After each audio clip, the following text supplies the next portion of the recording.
worst possible thing you could say when you walk into a car dealership. I spent 5 years with Mercedes-Benz, 5 with General Motors, and the worst thing a person could say when they walk in is, if you could just get me to this payment, we got a deal. So your loan's probably still like 19, which means you got to pay to get out. You're upside down. It's called negative equity.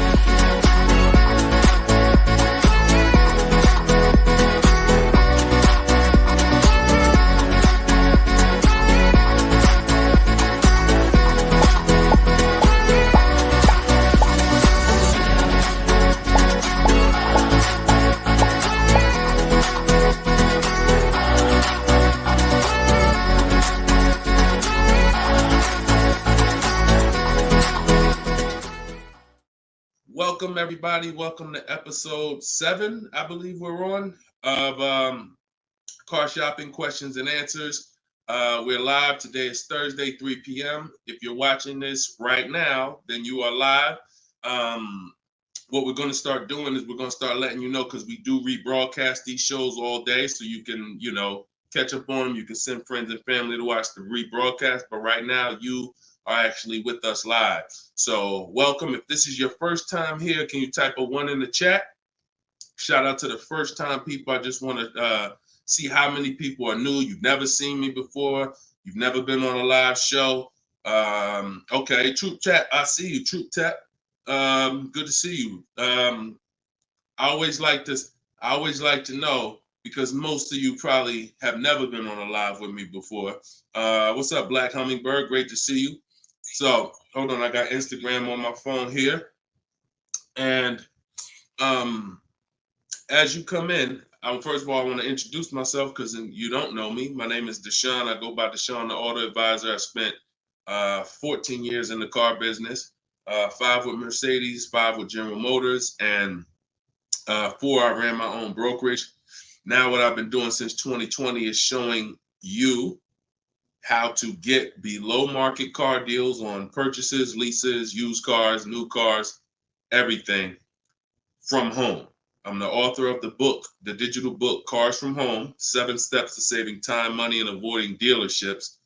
And during the show, for 30 minutes, as part of our welcome offer, you can get your copy for 75% off. It's normally $97, but in my TikTok bio, in my Instagram bio, and in the comment section, you can grab your book. You won't leave the broadcast, so you can make sure you get there before the countdown, but you'll still be here tuned in with us. So I want you to start typing your questions, and then Dolan, who's moderating, is going to pull them into the show, and we'll answer them one by one. Okay? Start typing your questions. I see we already got one from Michelle here on TikTok. Bounce back. Type your question on Instagram. I see you. Type your question in. And could everybody who shares, share? I'm only talking to the sharers. I know who y'all are, and I'm talking to y'all. Shout out to the sharers. And I'm still trying to find out. I might do a giveaway once a show for the sharers only, but I'm gonna have to figure out how to see them. So I got to figure out, maybe you screenshot that you shared, and we trying to do something special for y'all above and beyond, because we can't grow this show without y'all. The ones who tell your friends, the ones who invite your friends, the one who tag your friends, the one who hit those share buttons. Appreciate y'all. So we got something coming for y'all very soon. Okay? So pull the first question, and Dolan, let's get the show on the road. Okay, this one's from TikTok. Leasing and maintenance versus purchasing and maintenance. Great question. So with a lease, most times all you're doing is oil changes, tire rotations. If you got a luxury vehicle or import luxury vehicle, maybe they require like a brake fluid change. Like when I worked for Mercedes, you had a service A, service B, service A, service B. That's how it usually rotated. And the service B was, a brake fluid change, but it's pretty cut and dry because it's a new car. So versus purchasing, then you're talking about long-term maintenance. Then you're talking about, which if you got a good car, you're usually still doing those things up front. But as you own it long-term, now you're doing things like, you're doing the recommended maintenance. So you might have a 60,000 mile service, a 80,000 mile service, a 100K service. These are all things that come in the maintenance book. And with the lease, 99 times out of 100, we're not doing that. So, you know, it's a very, I'm not going to say we're not doing that, but if I lease, whenever I lease, I'm not doing those services because we're out of the car way before we ever hit that mileage. So big difference, big difference. All right, go ahead. Next one, Dolan. Let's go. Black Hummingbird, and y'all forgive me because I got a little something trying to jump on me, but I'm just gonna flush it out. Praise the Lord, and we gonna get through this. So y'all see me all congested, it's because I am, but we good. My car was totaled in an accident. Sorry to hear that. How long should I wait before I get another one? How long can you wait? You know, I'm not a fan of shopping with my back against the wall, but I'm a fan of, you know, if you are you going to be in a rental car? Are they giving you a rental? Sometimes you only have 30 days with the rental before you have to pay. I don't know if you have a backup car, but you know, that's going to depend. So what you need to ask yourself right now, because you have to replace that car eventually, I want you to ask yourself, and everyone on here, I want you to answer this question: how many years are you keeping in that car that you're buying? But first of all, who's shopping for a car now, or you will be in the next 12 months? Type me in the comments. If you're shopping right now, like Deshone, I'm in the market right now, or you will be in the next 12 months, type me in the comments. Okay, I see you on TikTok. Anyone shopping for a car? Michelle, she's shopping. Okay, if you're shopping for a car right now, or you will be in the next 12 months, type me in the comments. All right, Black Hummingbird. Yep, I see you. El Rel on YouTube, I see you. Jesus on YouTube, I see you. All right. The first question I want y'all to answer, everybody, is how many years you're keeping the next car? How many years are you keeping the next car? This is very important because this is the buying versus leasing question. How many years are you keeping the next car is the buying versus leasing question. So your Black Hummingbird, when you shop, is going to depend on how long you have. If you got a backup car, then there's no rush. If you don't have a backup car, then you need to find out, are they giving you a rental? You know, because that's going to dictate. I can't really give you any more information without knowing that. So if you want to tap in, follow up, we'll try to get your follow-up question here. All right, go ahead, shoot the next one up, Dolan, and let's see if we can get the follow-up for Black Hummingbird. I'm shopping by used. I don't even know what that means. Go ahead, Dolan. Okay, this one's from TikTok. My third live, I need a used car by June 1st, so lost.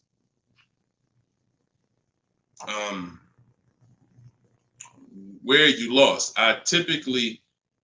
Everyone learns differently. So you have to ask yourself, how do you learn? There are people on these lives, we've already gotten DMs and emails saying that people use the show, they use the strategy, and they got cars. So we've already got, and we've only been doing these shows for a couple weeks now. That's because they can learn that way. Somebody else who can't, you got to be honest with yourself, but I give you the information in multiple different ways. In my book, if you're a book person, in my video library, it's up to you. But if you're sitting here, because everything we do on this show, I try to break it down. No, we don't rush through answers. I don't give y'all one-word answers. Every question, we pretty much take it and we break it down to the nth degree. And some of the things you guys have similar questions, so we've answered them on multiple shows. But you have to know how you learn in order for you to win. Okay? If you're lost here, then you could stick around and we'll continue to do what we do here. But you have to know how you learn. That's why we make information available in a multitude of ways. You see people who have my book. Some people could piece deals together with my social media videos, even though they're all different topics. Used cars, buying cash, leases, they're all different types. So you got to really piece them together. Some people do it that way. It's up to you. But don't just sit there struggling, man. Not at the cost of what it costs. Not at what it costs. All my information is available and it's affordable. Some of it's free, a lot of it is free. But every single product I offer, from my coaching program to my book, it's all affordable. So get in where you fit in, brother. That's really the best advice I could give you. All right, go ahead, Dolan. Shoot the next question.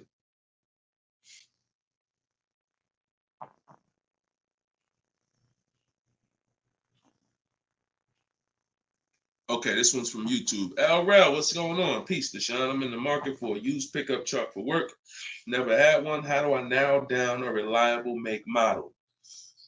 Okay, so if I'm looking at you, the question you're asking is about the quality of the car, not finding a good one. So, example, let's just say there's a Dodge, a Dodge pickup truck. I'm just making this up, and that vehicle has a low reliability score.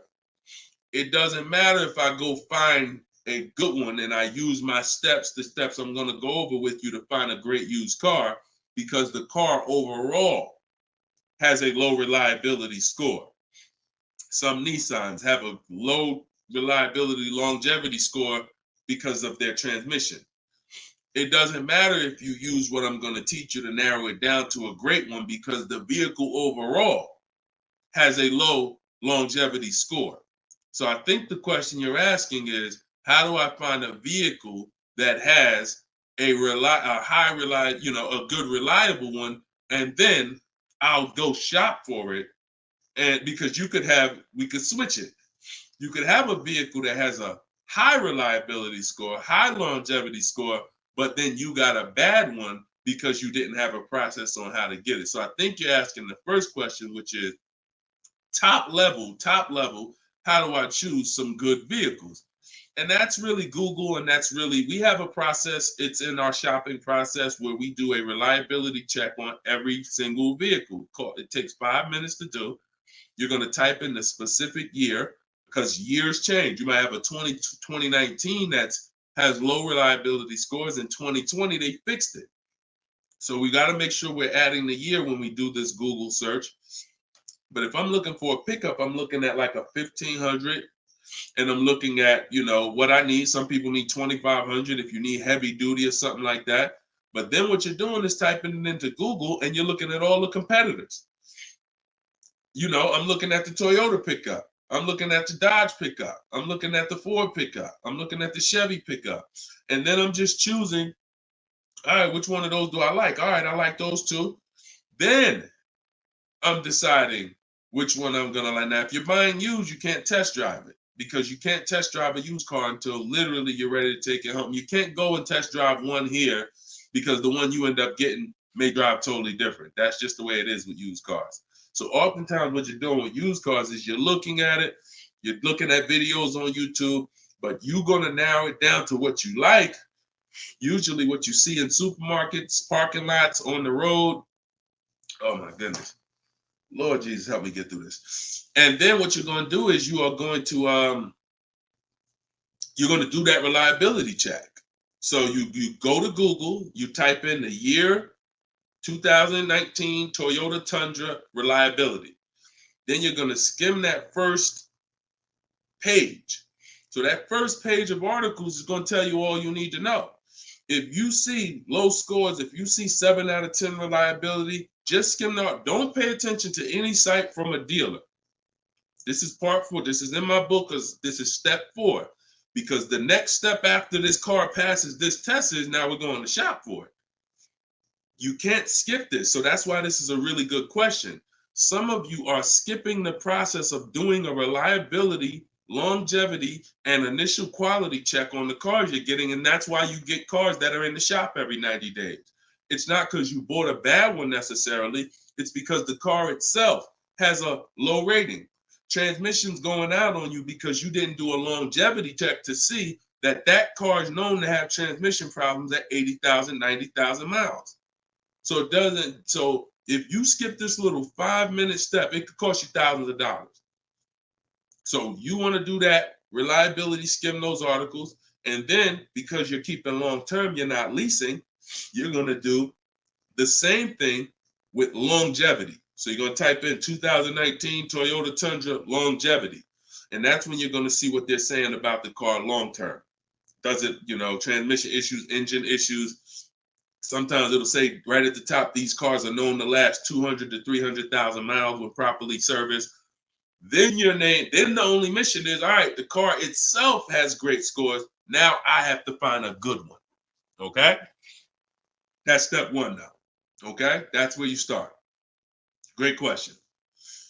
Okay, go ahead, Dolan. Shoot the next one up. All right, we got Philip on Facebook. Would you say buying or leasing is better right now? Also, what about down payment with leasing? So, all right, you should never be in a position where you're asking yourself, should I buy or lease this car? Based on what you feel. Yeah, so I feel like I should buy. No, the buying or leasing question is based on how long you're keeping the car. I have something that I do that I teach called the 8-year rule. The 8-year rule says that if you're not buying a car to keep at least 8 years, you should be shopping for a lease. Reason being is there is no way for you to get a great deal on a car if you buy it when you should have leased it. Because lease deals, when you get a great lease deal, it's so good, it's so low, it's so much less money out of pocket that it will take a buyer years to catch up with you. We did a scenario in the last show where we compared this deal that one of our students got, Frina, who uses my stuff. And anyone who's using my stuff is going to get these deals if you follow my process. It's not, you don't have to be great. You could be a bad negotiator. It doesn't matter. As long as you know how to use a computer and do copy and paste, you can get these deals. But we compared her deal, which she got at $579 a month on this $65,000 car, and we compared it to a purchase, which would be literally $900, $1,000 a month. So how do we make this decision? Very simple. If you are not buying your car to keep for 8 years, you should be leasing it, because in the middle, y'all know when I break this out, if you've been on the show before, this is the depreciation scale. This is how your car goes down in value. I know some of you have been taught, I want to buy my car, I drive as much as I want. I don't want to pay for the miles. But you're paying for your miles. Because check this out. You buy your car here for $30,000. A year later, even if you don't drive it, it's no longer worth $30,000. At best, it's worth $22,000. If you don't drive it 1 mile, it's probably worth $25,000. You lost $5,000 and you never drove it 1 mile. That's depreciation. So your car is depreciating like this. Year 1, year 2, year 3. That's why you flipping these cars, buying cars, trading them in 6 months, a year. You're losing at least $5,000, $10,000, but they'll hide it in a monthly payment. See, a cash buyer, you never do this. Some of you who are like, I pay cash, you never do it. You never buy a car, turn around, I don't like the car, I'm gonna trade this thing in. Because when you come in and they tell you, well, I know you just paid 35, but we can only give you 28. I just bought the car 6 months ago. You know what I mean? I lost $7,000 that fast? Yep, at least. You're like, all right, I'm not doing that. But with a payment, they'll hide it in a payment, and you don't understand. You just lost $7,000 in 6 months. So this is how you have to see this short-term ownership when you buy a car. My car is going down in value 20% the first year, 15% the third year. It's losing thousands of dollars. But if I keep it a long time, 7 years, 8 years, it starts to level out where I'm not losing that money anymore. If you have a car outside your house right now that you've had for more than 8 years, I want you to type the number of years you've had the car. Everybody on here, we're live. This is our 3 p.m. Thursday live show. This isn't a rebroadcast. So tell me right now, everyone who has a car outside, type how many years you've had the car. How many years? If it's 8, if it's 9, 10, 12. Had somebody on the last broadcast, somebody said they had like a 15-year-old car outside. You'll notice this, Gilda, you got an 11-year-old car outside. Here's what you'll notice. Your car is no longer losing value like this every year. Your car is no longer losing value like this every year. You're going to look and say, if let's assume right now, Gilda, your car is worth, I'm just making up a number. I don't know the car, nothing. Let's say it's worth $8,000. A year from now, it's going to be worth close to $8,000. Probably worth $75,000. That means you've won. So when you're trying to, when you are buying, wow, Carol's Care has a 18-year-old car outside. So that means you've won, because this is how you win with a purchase. And pay very close attention to what I'm about to say. You don't win when you pay off the car. You pay off the car, but your car's still dropping like this. You didn't win yet. You didn't win yet. You win when you actually pay off the car and now the car is not dropping in value. You beat the depreciation. That's when you win purchasing. A lot of people were taught, don't keep the car that long. And that's where you're losing. That's why leasing is for you. Because there's only two ways you're going to avoid those hits. You're either going to keep the car long enough to get to where people like Gilda and Carol are. Look, Big Rich has these are people who kept cars long term, or you're going to get great lease deals where you're paying pennies on the dollar and you're winning. But those of you who are stuck in the middle, we got to get you out the middle, because you are losing the most money. You buy cars, you resell them. You buy cars, you trade them in 2 years, 3 years, you're losing the most money. You lease, but then you buy the lease. You're losing the most money. You're stuck in the middle. You got to pick a side. There's only two ways to win. Great lease deals, long-term ownership. Anything in the middle, you're losing thousands and thousands of dollars in depreciation. All right, we clear? All right, perfect. Shoot the next one up, Dolan. I see you, Luscious. I purchased the book. Awesome. Congratulations. Enjoy it. This whole show is sponsored by my new book, y'all. It's called Car Shopping. It's called Cars from Home. 7 Steps to Saving Time, Money, and Avoiding Dealers. So we have a welcome special. So you can get your book for 75% off the whole broadcast. Well, 30 minutes. It's normally $97, but you can get yours. We're rated 4.94 on Goodreads. You can get yours for $24 as long as you get to my bio before the 30 minutes expires. And $97 is a great price. Because here's the thing. I got a lot of books on my shelf. I cannot tell you a lot of books that saved me a lot of money. And my goal for this book was to be one of the books where you look at and say, man, this book right here has saved me thousands and tens of thousands of dollars. And that's my goal for the book. And we've been doing well at that. So, all right, this one's from Instagram. Mission Green. I'm in a purchase for 2 years with negative equity. Want to get into a lease. How can I walk away with the least out-of-pocket cap? So, you're in a purchase right now. You realize, Deshone, I'm not keeping my cars 8 years. I want to transition to a lease. Okay, so what you're going to do, the first thing you're going to do is an equity assessment.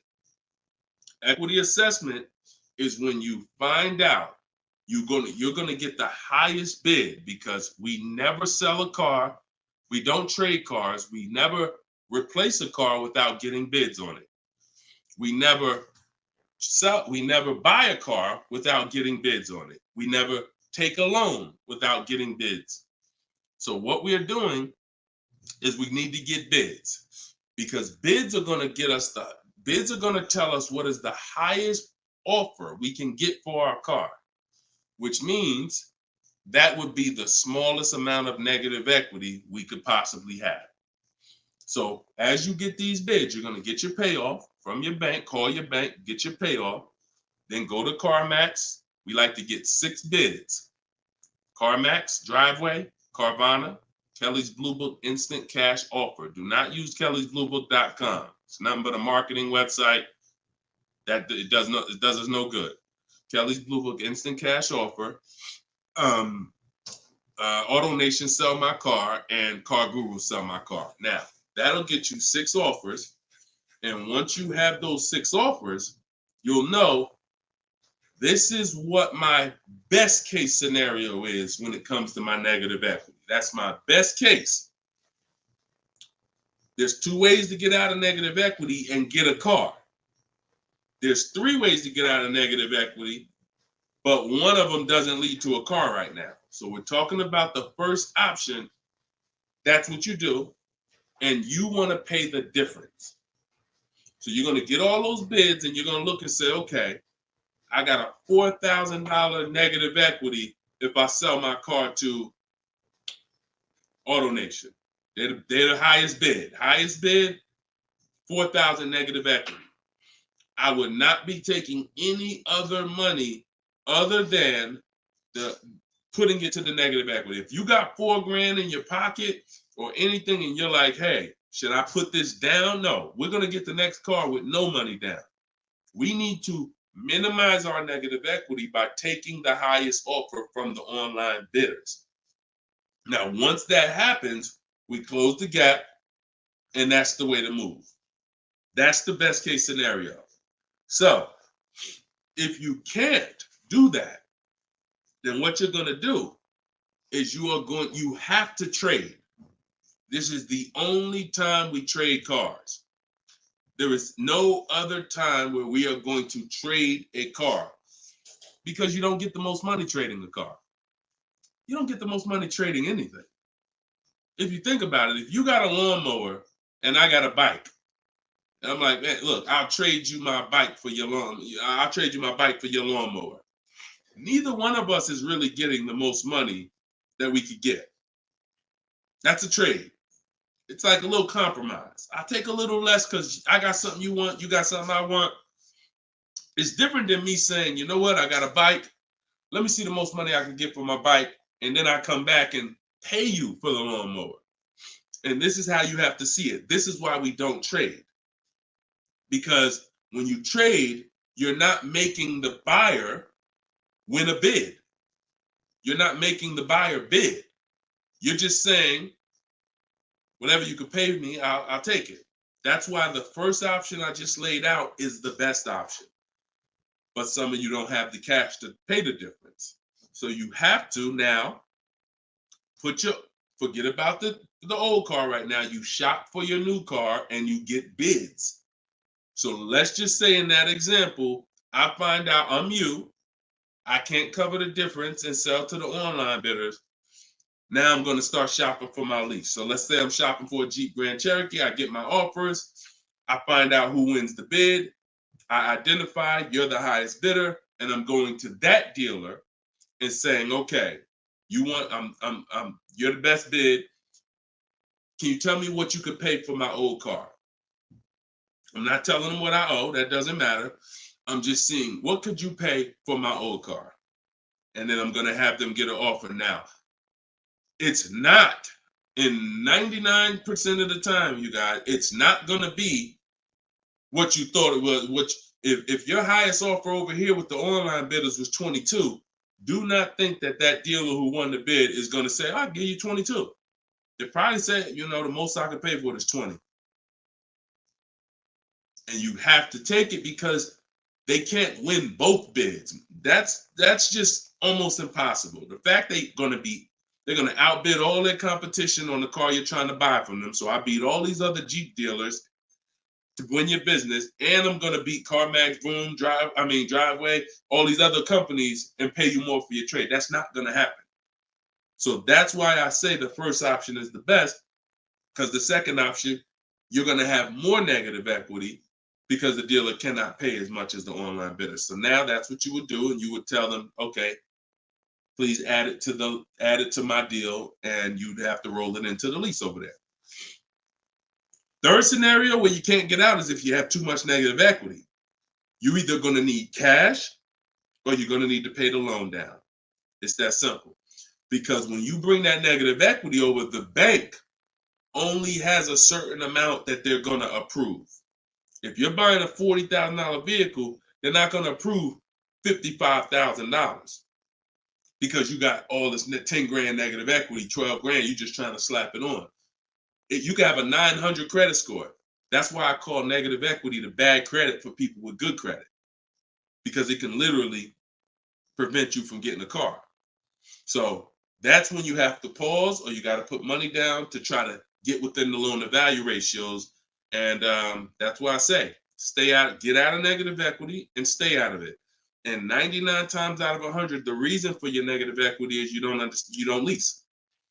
You don't lease. You buy cars, you take out 5-6 year loans on them, God forbid longer, 7 years, 8 year loan, and then you trade those cars in before the loan's paid off. That's what's happening 99 times out of 100 to cause people negative equity. And we got and that's the cause. So I just gave you the solutions, but I also want you to know the cause. And that because you're already moving to a lease, you already understand, which is good for you. You already understand, all right, I'm not buying cars anymore until I want to keep something 8+ years. I'm going to start leasing. So this should be your last time ever having negative equity. Okay? Great question. All right, Dolan. Let's throw the next one up. Great question, Mission Green. All right. We are live, y'all. It's our Thursday, 3 p.m. live show. Shoot your questions in. Dolan's going to pull them in one by one. We're going to try to get through as many as we can. What's the best way to start about negotiating from the online price? Is this for a new car or used car? This is RT. I don't want to mispronounce your name. How do I get your book? S. Lewis, it's in the comments. Dolan, can you make sure we got the comment for S. Lewis here on YouTube? For those on YouTube, in the comment, we should have a pinned comment where you can just click it. You go to deshonsbook.com, or you might be watching us on a screen. If you're watching us on a television screen, you can scan that QR code with your phone, and you can get it that way. If you're watching us on TikTok or Instagram, you can go to my bio. There's a link in my bio, and you can grab your copy. And you won't leave the broadcast. You'll still be able to hear us, but you can get your copy before that 30 minutes expires and the book goes back up to $97. Okay, when are you really live? I'm live right now, TFD. I don't want to mess up your name. So, all right. So I can't wait for you to answer, but what's the best way to start negotiating from the online price? So let's just assume are you talking about a used car? If you're talking about a used car, here's what you got to know. There's two types of dealers. One dealer posts great prices and sells cars very fast. That's I didn't witness this until I worked for a Lexus deal. I worked for Lexus for like 6 months. It wasn't for me. Great car, but it wasn't for me as far as the dealership. It's just I had already sold Mercedes. Mercedes was a little bit more exciting clientele because it's just a bunch of different people. There's luxury people, there's sports people, there's performance people. So I went back to Mercedes. But what I saw with this dealership was big on volume. Great price, not going to mark the car up a lot. So if you come in thinking, or if you call thinking, hey, take $3,000 off because you're programmed to negotiate, you're not programmed to know a good price. See, when you know the used car market, which is what I teach, this is what I teach in my book, it's what I teach on the show. You need to know the used car market because, and remember what I'm about to say, this is very important. What's hurting you is you don't even know a deal when you see it. I've had people who are looking, I'm literally making them an offer that I know the dealership is daggone my manager don't even want to do this deal, but they need it. We need the deal. We behind on our numbers. I'm selling the car. We ain't making, it's like pretty much a break even triple net deal. And they're still looking and questioning it.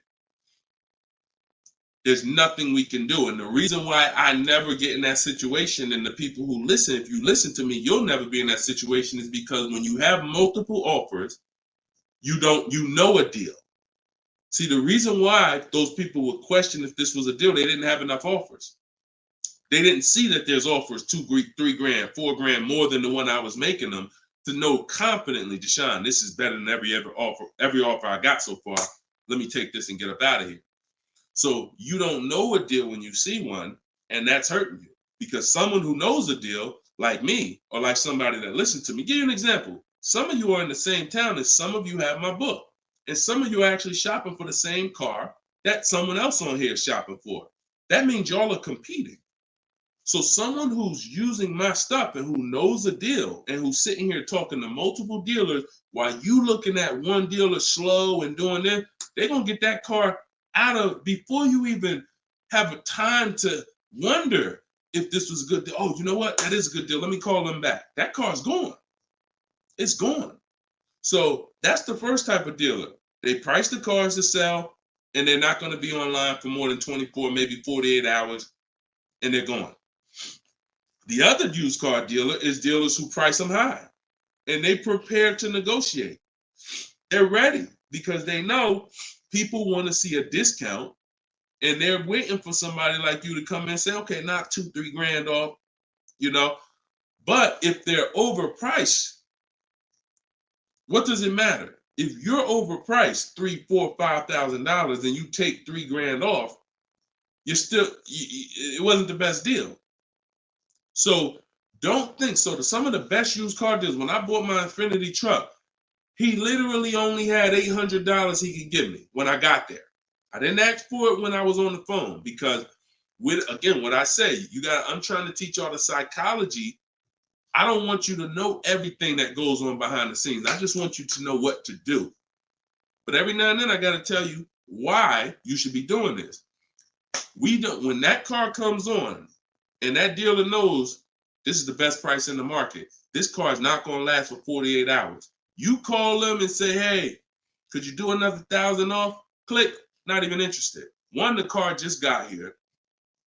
I don't know who you are. I don't know if you're serious. Listen, we ain't got no time for that. What we do when we find that best car is we know we've done all our research online from home. I'm on my way. Only thing I need to know is, has the car been smoked in? Because I can't see that online. That's the only thing. We verify that there's no fake fees, because some dealers will price a car low and then they add fake fees because they want you to come without even asking them about the fees. And the second type will, hey, the car's been smoked in, and if you don't ask them, you'll get there and be like, oh, car smells like smoke. That's the only two things we verify. No bogus fees.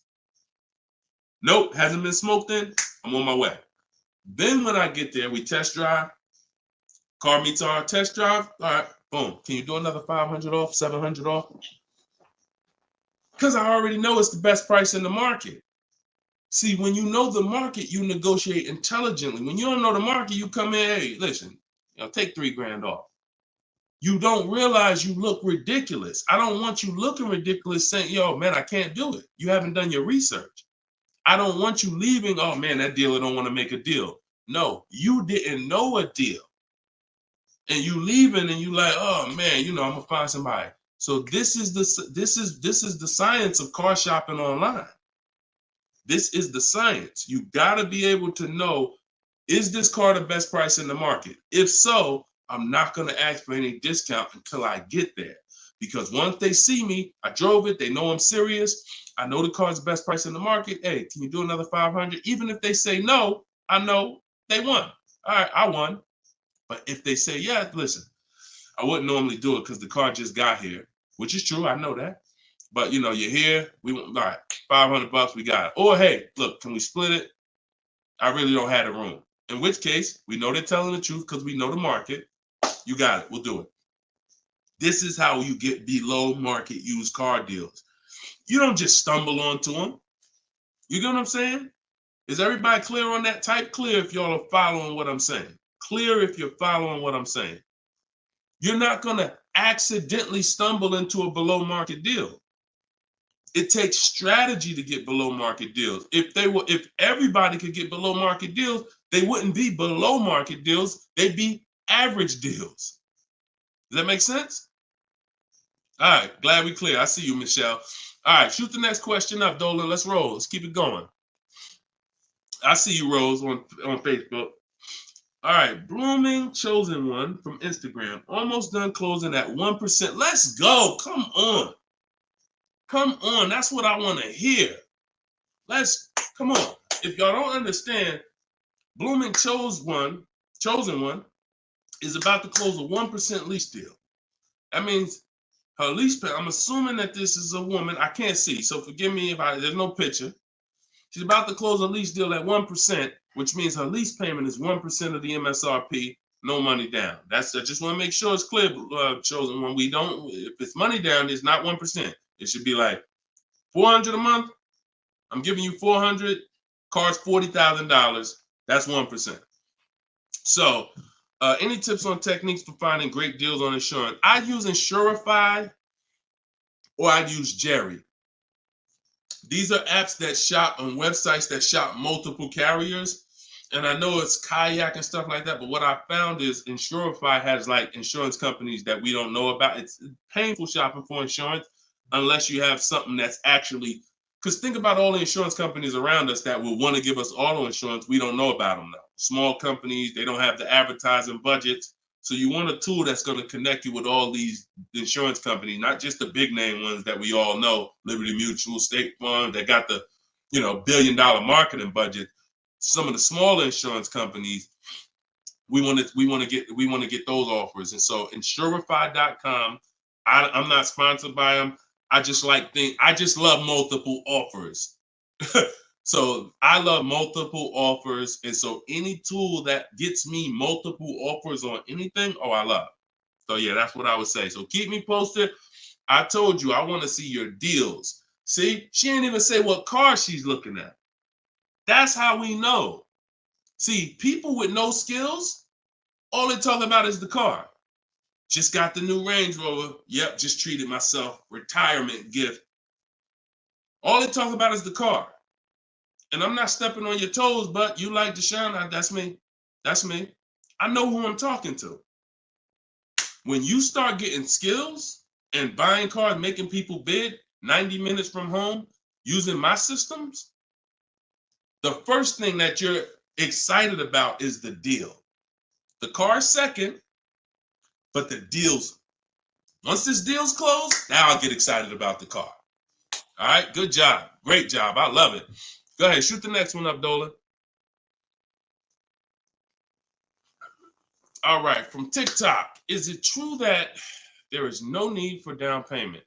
That if you do it, it goes to the salesperson's commission. If you do it wrong, if you are doing a down payment, it's between you and the lender. If you go in and you're a payment shopper, then your down payment is usually going to go to commission. A payment shopper says things like, how much does that car cost a month? Okay, that's a little high. Could you get it to, could you get it like under 6?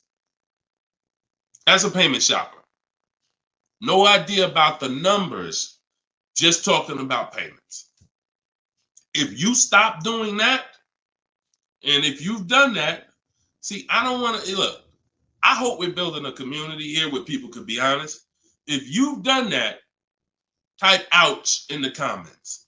If you've gone into a dealer, looked at a car, and said, how much those run a month? What kind of monthly payments are on those? And I know that there's some people who are not gonna be honest, but this is how a lot of people shop. It's a payment thing. Yeah, okay. I appreciate it. I see. All right. I see we got some. All right, we got some people being honest in here. I see you. I see you, Michelle. I see you, Bye Lion. Not Michelle.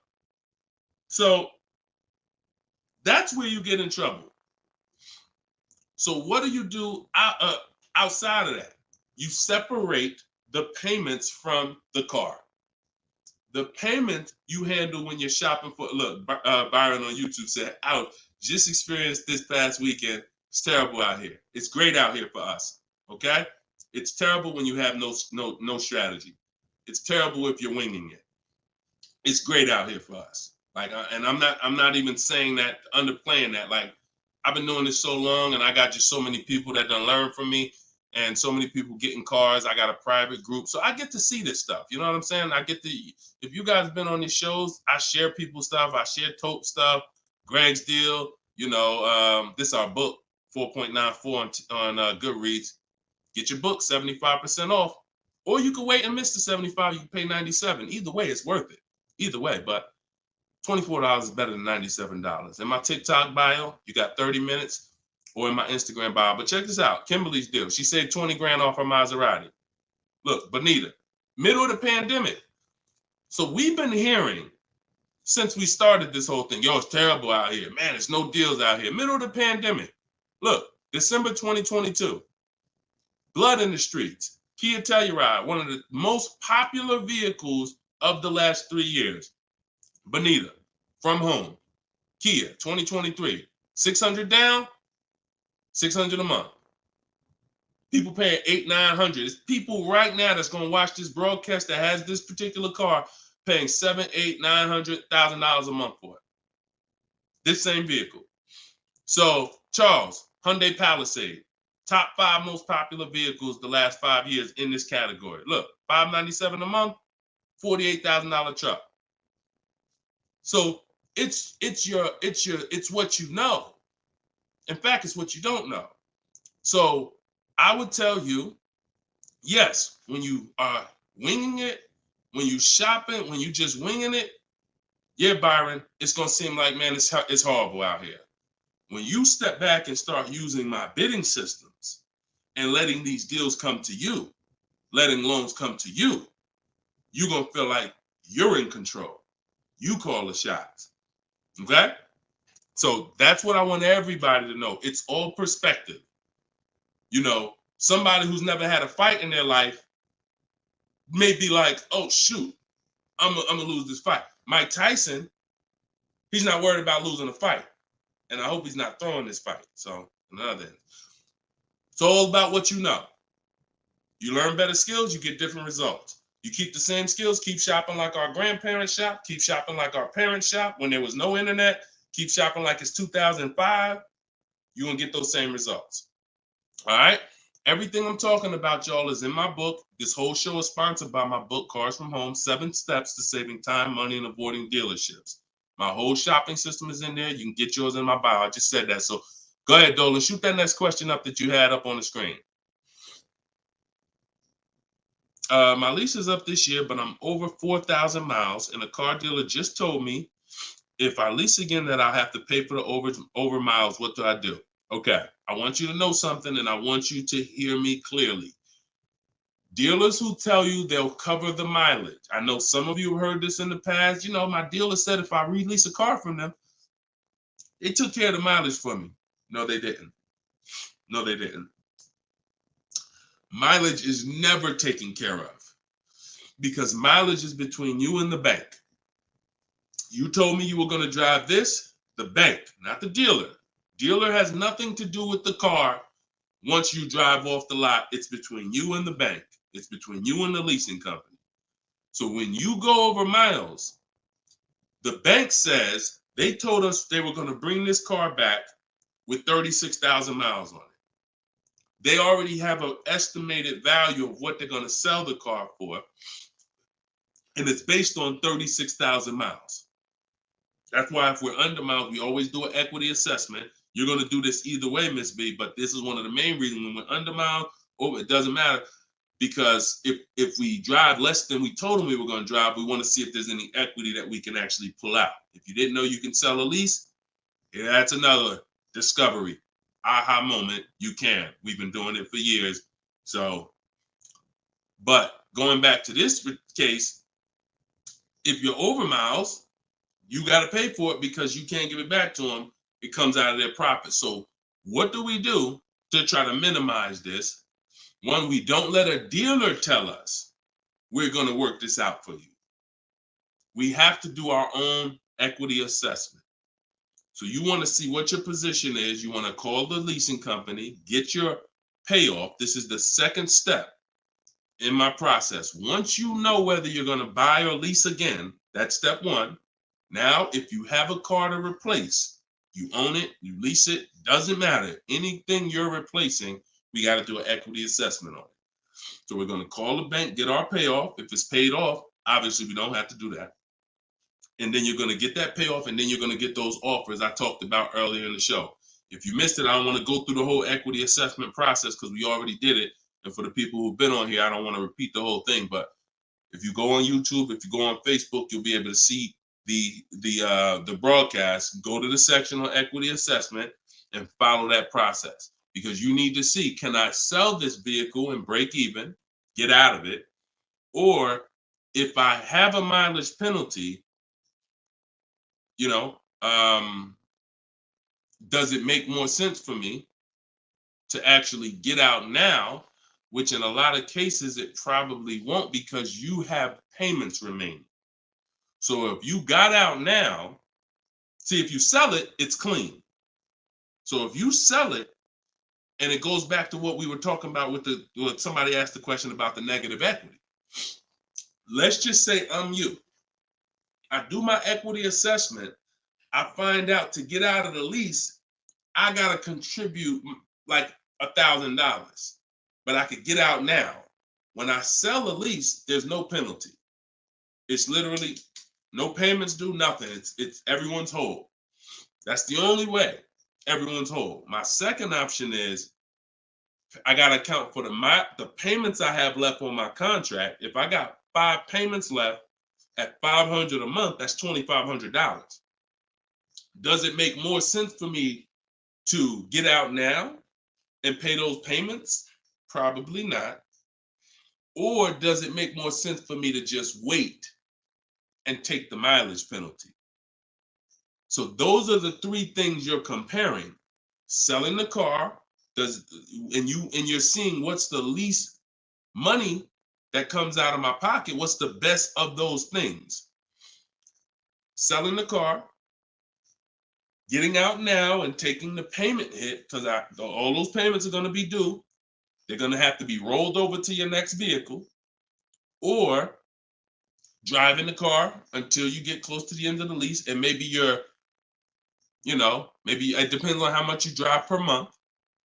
And maybe you're 8,000 miles over, and that's a $2,000 mileage penalty. So these are the things you have to think about. But I'm telling you that if you just walk into a dealer and say, hey, could you work this up for me? Now you don't even have the luxury of guaranteeing you got the best price on the car. So now, because they see you as desperate, oh, she needs help. She don't know what she's doing. So let's just work these numbers, move these numbers around, and tell her, hey, we got you to this payment. Does that work? Now you're a payment shopper and you don't even know. Just give me to a monthly payment that makes sense. You didn't realize that you overpaid, and they're packing that deal, and you overpaid by probably $4 or $5 grand because you wanted to let them do it. So those are 3 scenarios, and it all starts with the equity assessment. Because like I said, you might be able to do that equity assessment and find out, oh, I could come up with $1,000 and I'm out of this thing clean right now. Or you might break even. It depends. That's why it's always an equity assessment. Equity assessment is probably everything in our process is important, but my God, skipping the equity assessment, you're skipping probably half of your transaction. Okay? And if you don't know how to do equity assessment, watch the show earlier. If you have my book, it's all in there. It's up to you. Go ahead, Dola, shoot the next question. Bought your book. Thank you for doing this. Thank you, Michelle. Enjoy it. Use it. Use it and win. For the rest of your life, use that book. And it's a digital book, so you don't have to worry about when it needs updating. I just update it. You'll open it one day. Like, let's say you get your car now. A year from now, you open up that book and you're like, all right, I need another car. My spouse need a car. My child need a car. Man, wait a minute. There's different stuff in here. That's why you always keep the email I send you with the master link in it, because that's where I update the book. All of you who got the book, when you download it, don't save the email, because when you click that master link, that's where I update the file whenever something changes. So, and I couldn't do that with a print book. I can only do that with a digital book. Yeah, don't worry. I don't do trades, J. Paul. So if you ever see somebody selling crypto, all of that, like anybody with a decent amount of followers is going to have knockoff accounts. Like, I do car education. That's all I do. I don't do crypto. I don't do none of this other stuff. It's been fake Deshone the Auto Advisor accounts since we was on TikTok. We got 1.5 million followers on TikTok. The fake Deshone the Auto Advisor account started popping up. Nothing we can do about it. You got to watch it, though. Watch it. Okay, this one's from Instagram. Considering a lease of a Lexus electric vehicle. First time lease customer. Do you have any advice shopping for a lease premium electric vehicle? Same process. Same process. My system doesn't change. I'm gonna tell you, there's only one scenario where it changes, but electric cars, look, doesn't matter. Look at Sean. Bids. F-150 XLT electric. Bids. $73,000 vehicle. He got it for 57. He saved over 20 grand. Bids. That's electric. Electric. You don't know what rebates there are. You don't know what's what. Rolls Royce. Bids. Popular cars. Bids. Exotic cars. Bids. Doesn't matter. Process is the same. The only time that bidding is not called for when purchasing the car is with Tesla or any manufacturer where the price is set. No matter where you go in the country, it's the same price. You buy Tesla in New Jersey, same price in California, same price in Minnesota. One price all around the country. You order the car. That's it. I don't care if you have GM supplier pricing. That everyone's doing a different price. Some people are not going to tell you. They won't tell you what the rebates is. Some people, oh, Deshone, I'm a Ford employee. I get Ford special pricing. Bids. Because 80% of dealers are going to lie and not give you the real Ford special pricing. Everything is bids. Put everything under there. All right? Go ahead, Dolan. Shoot the next one up, brother.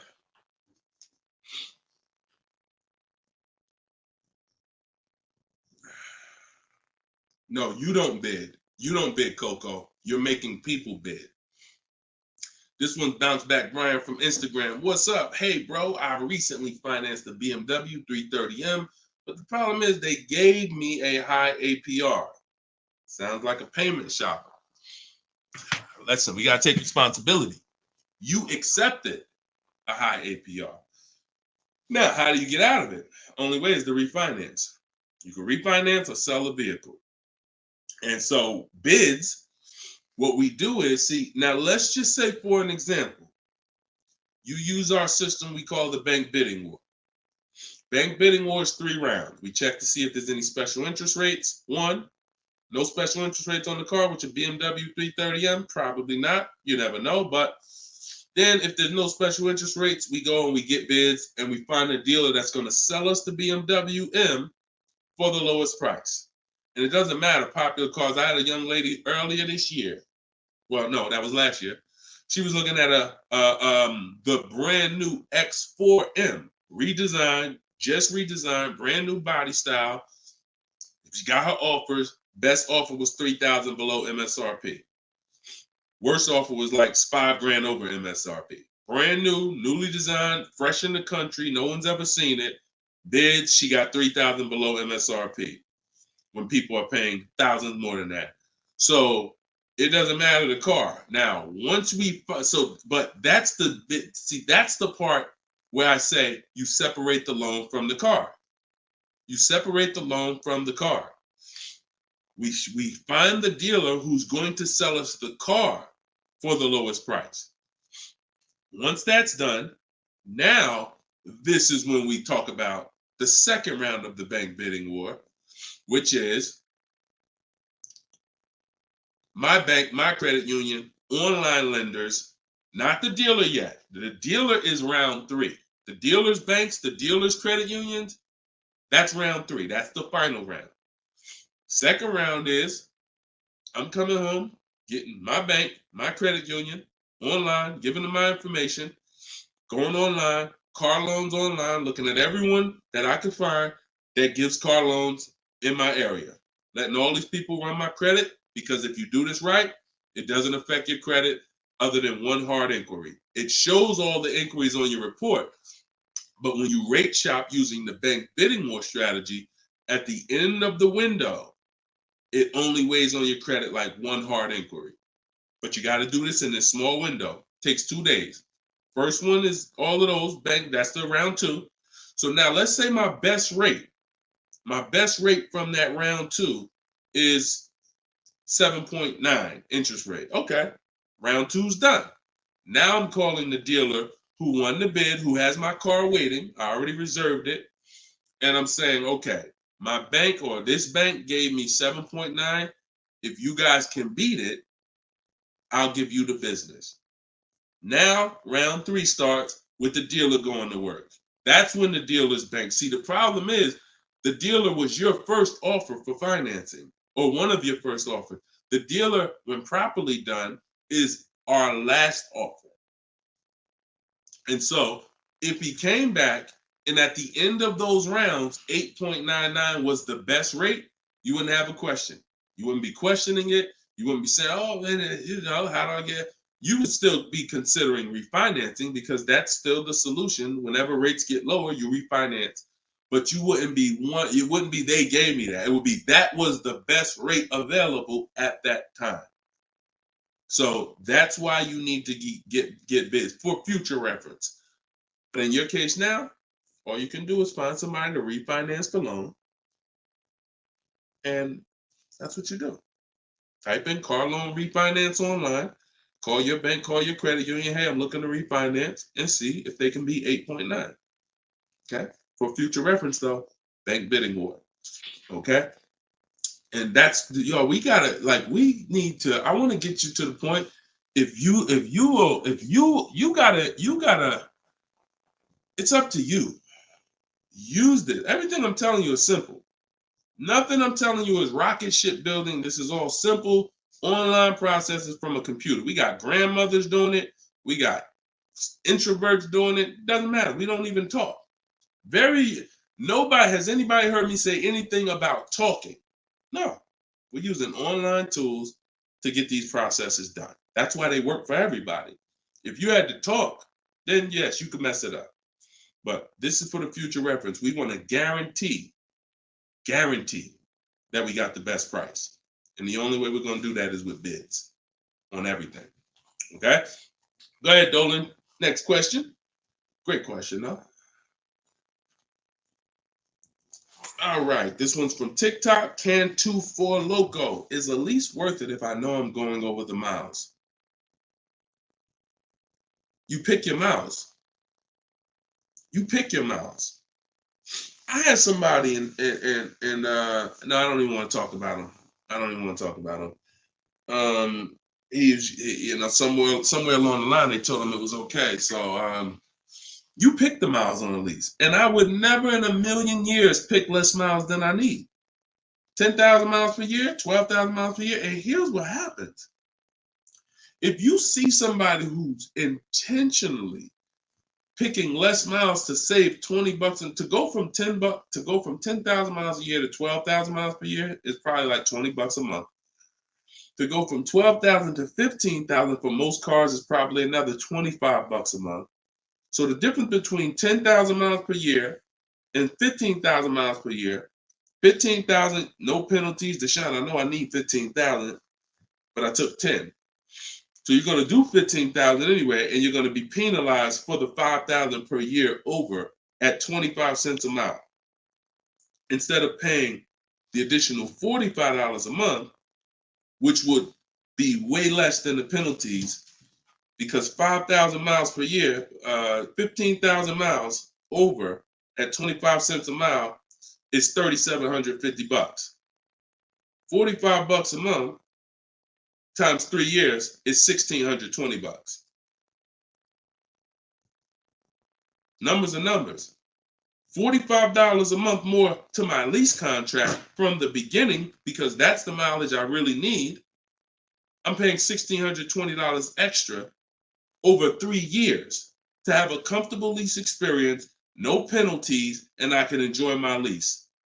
Versus taking 10, knowing I'm going to drive 15, and then looking and saying, Dad, I'm over miles by 15,000 miles, and how can I avoid this almost $4,000 bill that's coming?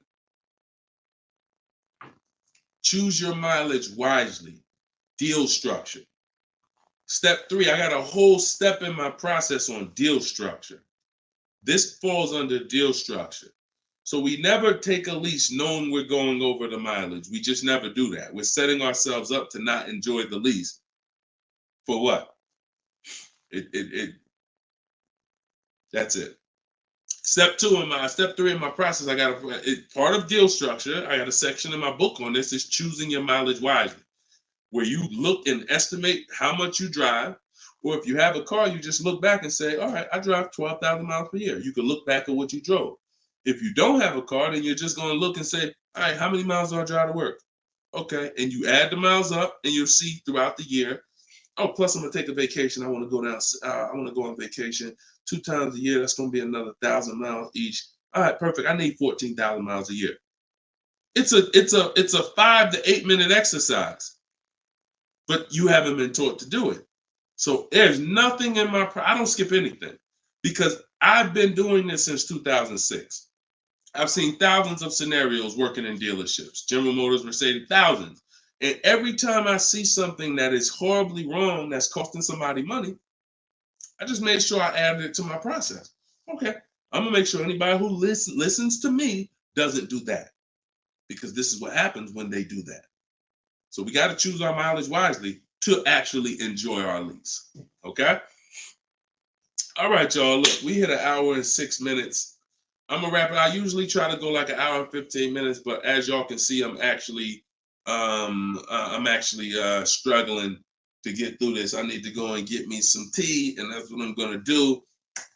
This is our second show for the day, and some of you may be watching us on a rebroadcast, but right now we're live. We've been live Monday, Tuesday, just so y'all know, and I'll probably have a link in my bio by tomorrow to our calendar. But most days we're going live Monday and Tuesday, Thursday and Friday. We're going live at 12 noon Eastern time, 3 p.m. Eastern time. So that's when our show is going to air live. And every time you see us on a rebroadcast, we're going to have a sign on the top that says rebroadcast. So y'all know, okay, this is a rebroadcast. In case I couldn't watch the whole show, I was at work. So we rebroadcast all the time. But yes, always a pleasure, y'all. Let's keep winning. Shout out to the people who got my book. I appreciate y'all. Thank you to those who reviewed it, who helped us get to 4.94 on Goodreads.com. I appreciate you, and continue to use the book and continue to unlearn the bad stuff you learned about car buying. If you don't hear me say it, that's because I don't do it. And no one who listens to me does it. You hear somebody say, yeah, I was in the dealership. I was in there like 4 or 5 hours, but man, I was using what Deshone teach. You wasn't using what I teach, because we're not in dealerships more than 30 minutes. 30 minutes, tops. If we in there for more than 30 minutes, you could clearly say, this ain't what Deshone teach, because I'm only here to test drive, or I'm only here to pick up my car if they don't deliver. That's the Cars from Home way. So you can get your book in the bio, 75% off, as long as you didn't miss the countdown. Even if you missed it, it's $97. Great price, but all right. Let me get up out of here, y'all. And always a pleasure. God bless y'all. And make sure you like and subscribe if you enjoyed the content. Tell a friend. All right. I'll see y'all on the next show. God bless you all.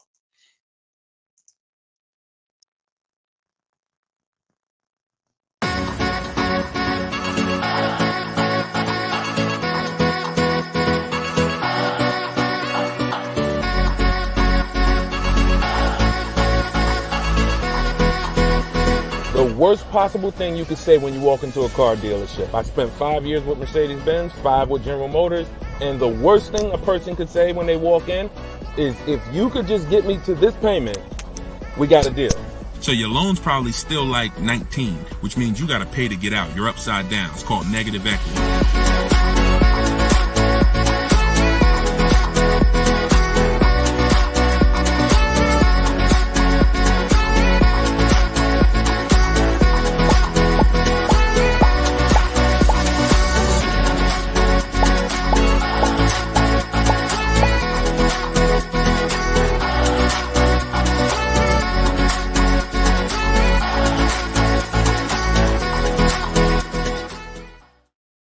What is going on, everybody? Welcome to episode 9. Maybe episode 8. Either way, I'll make sure the right episode is in the comments. But welcome to Car Shopping Questions and Answers. This is our live show. It is Monday. This is our noon show. We want to make sure that you know when we're live and when we're rebroadcasting. So every time you see the rebroadcast, you'll see a badge that says previously recorded or rebroadcast or replay. But whenever you don't see that badge, then you know we are live, and you can engage with us and ask your questions, and we will make sure that we get through as many as possible. So come on in. Everybody just come on in. I'm actually just sharing this broadcast on Facebook now. And on TikTok, welcome. I see you, Claudia. I see you, Dreamer. You guys can start typing your questions in. And let's do a little housekeeping first while we let the first couple questions come in. If you don't know me, this is your first time ever on a live with me, type the number 1 in the comments. I want to give a welcome to the first time people who've never been on a live with us before. And welcome back to the people who've been here before. I'm your host, Deshone. I'm known as Deshone the Auto Advisor. I spent 14 years in the car business with Mercedes-Benz, General Motors, and running my own brokerage. And now what I do is I teach people the science of car shopping from home. I'm the author of Cars from Home, my new digital book, 7 Steps to Saving Time, Money, and Avoiding Dealerships. And everything that I talk about, everything if you've seen any of my social media videos, everything is based on one of the 7 steps in our shopping system. So we don't hold back. So you guys can come in. I see a lot of people on TikTok coming in. Could y'all start tapping the screen if you're going to spend 10, 15 minutes with us? We're usually here for at least an hour. If y'all can start tapping the screen so we can let TikTok know we're about to talk some serious money over here. Frankie, I see you. Good to see you, Frankie boy. Thanks for sharing. Shout out to the sharers. And whenever we have the first question, we will certainly get down to it. Also, if you, all of you do have the opportunity to get my new digital book at 75% off. I always like to let you know about this welcome offer. The book is normally $97 and it's currently 4.94 stars on Goodreads.com. So thank you to all of you who have taken the time to rate the book, to review the book. But most importantly, thank you to everyone who's using the book so that you can stop car shopping like our grandparents. No offense, but most people are shopping the way our grandparents shopped before there was internet, before there was leverage. And my mission is to show anyone who's willing to listen how to stop doing that and how much money that's costing them today. All right. Did we get the first question yet, Dolan? If not, then listen, you know I could keep talking. Okay, here we go. Instagram. Shout out to Instagram. All right. How long should you wait to refinance? It's a good question. I would refinance when it makes sense. If you have rates are high right now compared to where they were a year ago, 2 years ago, 3 years ago. So if you guys are in a higher interest rate than you could qualify for today, then you want to refinance as soon as possible. If you have an 8% rate and you could refinance to a 6% rate, you guys know on this show, if I talk about the money, 2% on a $30,000 loan is thousands. That's not hundreds. So if you have it, on some of you have improved your credit. So you may have had a lower credit score a year or 2 years ago when you got your car, but now your credit score is higher. So you want to make sure you are following this guideline though. Most of the people who want to loan you money want you to take more for longer. That's just what they want you to do. I am of the mindset of you don't want to stretch the loan out long. You don't want to stretch the loan. You don't want to stretch so if you've already paid for a year or two, you don't want to stretch the loan out longer because they'll want you to take it longer. They'll tell you right up front, if you take a 6-year loan, your payment's going to be this. Meanwhile, you've already paid for 2 years. Don't fall in love with the new lower payment. Fall in love with paying as much as you can at the higher interest rate. So if you can pay a higher payment for 4 years, pay the highest payment you can to get the loan out of the way faster. Don't be tempted to stretch out the loan and go longer with it. Or else you're falling into that trap. Like I said, people want to loan you money, want to lend you more for longer. They take it for 6 years. You could always pay it off earlier. They're hoping you don't. Okay, so that's typically the rules of thumb that I like to follow. All right. This is from Instagram. Well, this is Luna. I was desperate and just got the first deal. I set a very high payment. Can I refinance for a smaller amount? Luna, weren't you on the show a couple days ago? I was desperate and just got the first deal. I set for a very high payment. Can I refinance for a smaller amount? It's probably going to be early for you to do that. Did you? Hold on one second. If you hold on, let me open the Instagram comments so I could actually see. I know Dolan's bringing the comments to the show, but I want to make sure I could actually see the Instagram comments. Hold on. Okay. So because if you just got the vehicle, I mean, you could try to refinance, but it depends on how high of a rate they gave you compared to what you could have gotten if you would have followed like our bank bidding war process. You bought a brand new 24 Mitsubishi. Okay. Haven't you been on the show, Luna? This isn't your first time, right? You've been here. You've been with us for a couple. You've been with us for oh, it was in December 2023. Okay. I appreciate it. Thanks for the information. That's why I wanted to see the comments so I could actually have the dialogue with you. Yeah, I mean, that's all you could do. You could try and you could try to refinance online. You can go on Google and type in auto refinance online and start to see what those companies look like and see if but you need to know your rate, and then you need to know what the companies that'll refinance you are offering you and see if it makes sense. If you got a higher rate than you could have gotten, then certainly you can refinance. If they got you the best rate that you could qualify, then you may have to wait a little longer, but usually, it doesn't hurt you to check, especially if you're in a considerably high interest rate. You certainly want to see if there's a possibility, because like I said, 2 points, 3 points on an interest rate is thousands of dollars, not hundreds. All right, TikTok, y'all gonna spend some time with us. Can y'all tap the screen and shoot the likes up if you're gonna talk money with us? Here's the thing, y'all. I'm gonna be honest with y'all. Y'all know I've been this way from day one, and I can't be any other way. I'm considering, and some of you know, I'm gonna tell y'all a story because I'm gonna keep this real, real, real, right? So in 2021, we did a podcast. It was called the Auto Advisors Podcast.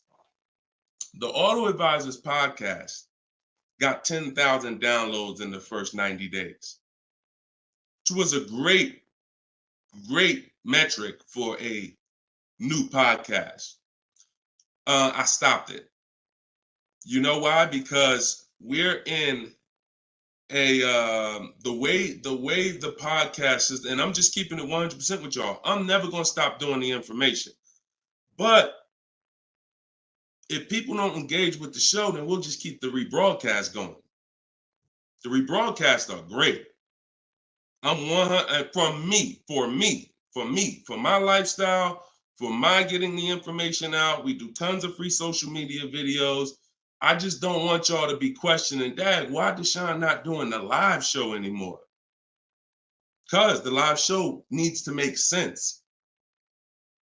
I've been telling y'all to share. I look at the shares. I see the people who come regular. I see not a lot of people share. All good. I just want y'all to know that when you can't ask the questions and you got to just do the rebroadcast, that's going to be the reason why. That's really going to be the reason why. Because we can sit back and we can let this live stream go 24/7. I love it. Dolan runs it. It's great. We sell a lot of books throughout the day. People get their questions answered. It's great. If y'all like Deshone, I would really like to ask questions and have the opportunity for my family to ask questions and get their questions answered, then y'all gonna have to show up. Y'all gonna have to show up. It's always been that way. Now, we're gonna have information everywhere for you. Free social media videos, my free masterclass is in my link in my bio. But if y'all want to keep this show going this way live and not just see 24/7 rebroadcast, then y'all gonna have to make sure y'all show up. And if we don't see the likes and we don't see the shares, then it's all good. That tells us everything we need to know. because there's nobody out there doing what we're doing right now. So if it was 20 other people doing these shows, then I understand. We got to make sure we're better than them. There's nobody doing what we're doing right now. So it's up to y'all. All right, so Dolan, let's go. TikTok question. Can I get a new lease with no money down and get the same car payment monthly, turning my lease in soon? But that depends on how good you're going to shop. See, if you got, a lot of people are going to be fooled into this conversation. Car salesman calling them saying, hey, I could get you out of your lease, keep your payment the same, and you'll be good. That's the conversation they're going to go for. Now they're going by 2021 and 2020, well, really 2021 payments, which were the highest in history. And what they're depending on is they're hoping that most people don't ask a question. You already been paying this, you already been paying the high payment. What if I could put you into 2024 for the same price? Meanwhile, those prices that you were paying were ridiculously high. All through the pandemic, most 99 probably percent of people were paying ridiculous payments. That's why I always show Bonita. So when you look at Bonita, Bonita is the one who got one of the most popular vehicles during the pandemic. It was a Kia Telluride 2022. She got it for $600 out of pocket, $600 a month. It was like a 1.25% lease. How? Sitting at home and shopping offers. So to answer your question, don't comply. Your deal is going to be based on how well you shop. And what I'm teaching you to do is to stop going into dealers because 80% of them are overpriced. So you're going to go into a dealer, do your test drive, and then you're going to come home and you need to get at least 5 offers. Now you could do it my way. In my book, I have a strategy called the 25 to 5. We go online, we go to the dealer's websites, we put in what we want, 25 dealers' websites. It's a copy and paste template. Then we have conversations by email because out of those 25 dealers, figure about 10 are going to have a car we want. And then we're looking to get 5 to 7 offers. If you shop the right way, you're not shopping the right way if you don't see a $150 to $200 difference between your offers. You're just not shopping the right way because we know I've helped. Personally, we have about 1,600 people in our car shopping course, in my coaching program, and we probably have about 6,000 people who have my book. That's enough data for us to know when people send me their deals, 80% of dealers are overpriced. What's the message then? If you don't get 5 offers, you're going to overpay. Hands down. Not 3, not 4. Now, some people with Charles, if they're shopping for a really hot vehicle, like Charles got a Palisade a little while ago, he got 10 quotes. So he reached out to 35 dealers. But look what he's paying. $48,000, almost $49,000 vehicle, he's paying $597. And both of those deals were no money down. So if he didn't know how to shop, then he would be paying $700, $800. Some of you may be looking and saying, Deshone, man, I got a Palisade and I pay a lot more than that. Or, hey, but that's going to depend on how you shop. You must get at least 5 offers if you're truly going to see the bottom of the market, because 80% of dealers, 4 out of 5 are overpriced. So certainly you could do deals with no money down. It's not even a question. And don't pay attention to commercials, because what you'll see is neither one of those 2 deals that I just showed you were from a commercial. They'll probably, when you look at what a commercial says you can lease a Kia Telluride for, especially or a Palisade for, especially a $50,000 Palisade, it would be a lot higher than this, and it would be with 1,000 down plus tax plus fees. That's why you can't pay attention to commercials. So that's the answer. Don't pay attention to commercials and get at least 5 to 7 offers. If you do it my way, it's quick. Takes about 20 minutes to contact all the dealers, and then you're using my email templates. Because what you got here, this is very important, you guys that are going to have conversations with dealers by email. You must know how to keep the conversation on your terms. You must know how to keep the conversation moving forward when people ask you, hey, can we get on the phone? Hey, can I get your phone number to call you? Hey, when can you come in? You must know how to have the conversation stay on your agenda. That's why I wrote the scripts. But even if you're not using my book and my scripts, make sure you are committed to staying the course, that you're not getting on the phone, you're not coming in, and that you're going to be shopping from home. Okay? Because salespeople will try to get you to come in. All right, go ahead, Dolan. Shoot the next one up.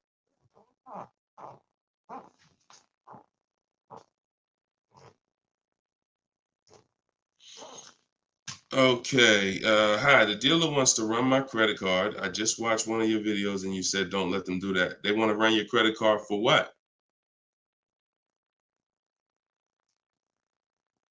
Let's give Bless the chance to type. Are you purchasing something? They want to run your credit card to run your credit? Or did you mean they want to run your credit? What are they trying to run your credit for? I mean, your credit card for. Now, if you have made a deal with somebody, when we make a deal online, oh, you mean running your credit? For what? What's the purpose of you running my credit? And that's not even what the ad. See, when you request your offers, you're requesting your offers by email. And we're always telling them assume tier 1 credit. There's nothing else for us to focus on. What is the purpose? Now, again, let the 80% do what the 80% do. Lie, tell you stuff. You need to have other dealers in your inbox to know. Sometimes people say, well, Deshone, this dealer said, this one dealer said they don't lease. I said, okay. How many other dealers that you talked to said that? No one yet. Okay. When 80% of them say that, that means they don't lease that car. One dealer, they might be having customers come in, don't know what they're doing. Oh, yeah, no, we don't lease. Oh, okay. Well, I guess how much is it to purchase then? So let the 80% do what the 80% do. When we shop by the numbers, and when you shop by the numbers, you win, because if this dealer lies, the other dealer is exposed that they lied. So one dealer says I can't lease, and then 4 other ones give me a lease offer. Clearly, you were lying. So don't worry about what one dealer says ever. That's why you need to be having multiple conversations at all times. Trying to get my payoff, my car finance. Shoot Jerry's. Can you put Jerry's question up from Facebook here, Dolan? Okay, trying to get my payoff. Thank you, Dolan. My car finance company says contact dealer. Should I contact dealer? What the heck kind of broke leg, half-wit finance company you with if they telling you call a dealer for your payoff? What's the name of the company? What's the name of the company? You got to realize how the banks is in bed with some of these dealers, and you're going to understand that. The dealers couldn't have did Hyundai.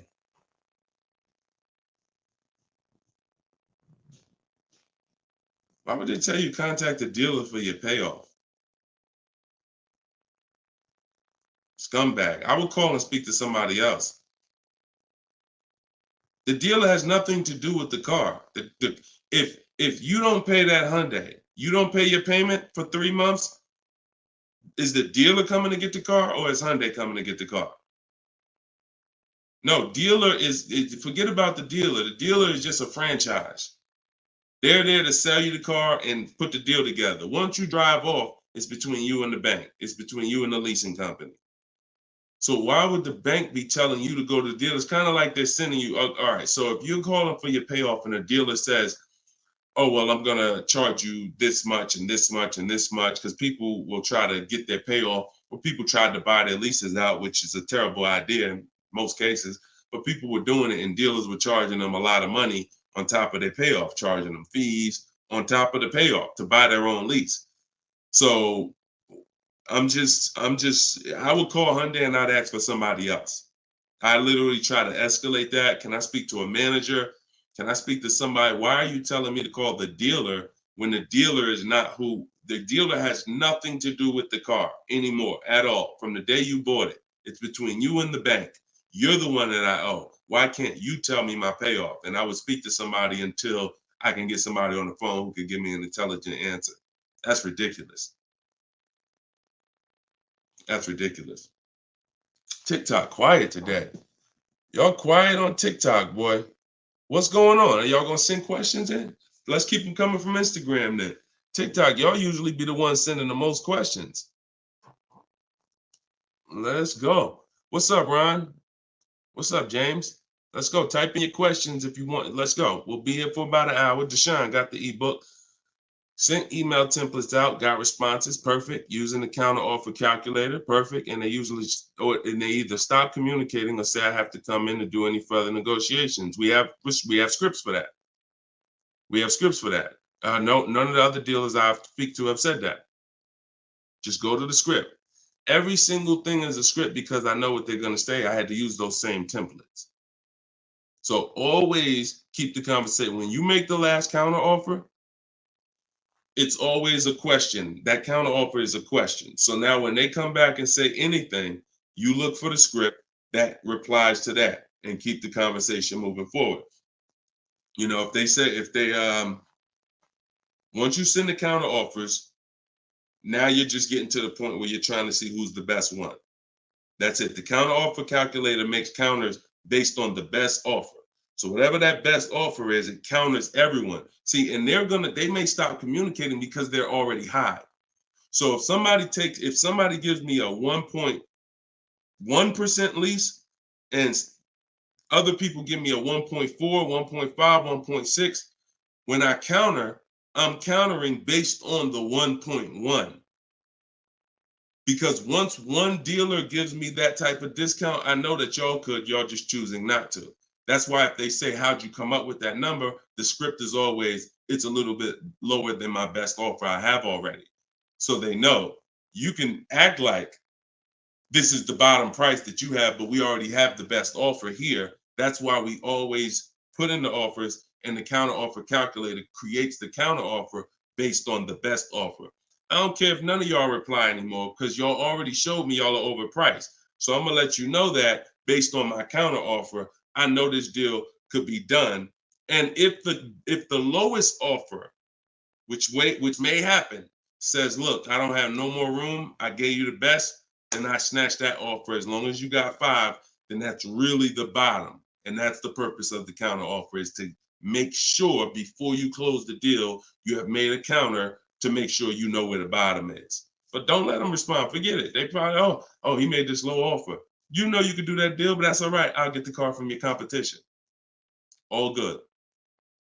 All good. All right, next question, Dola. All right.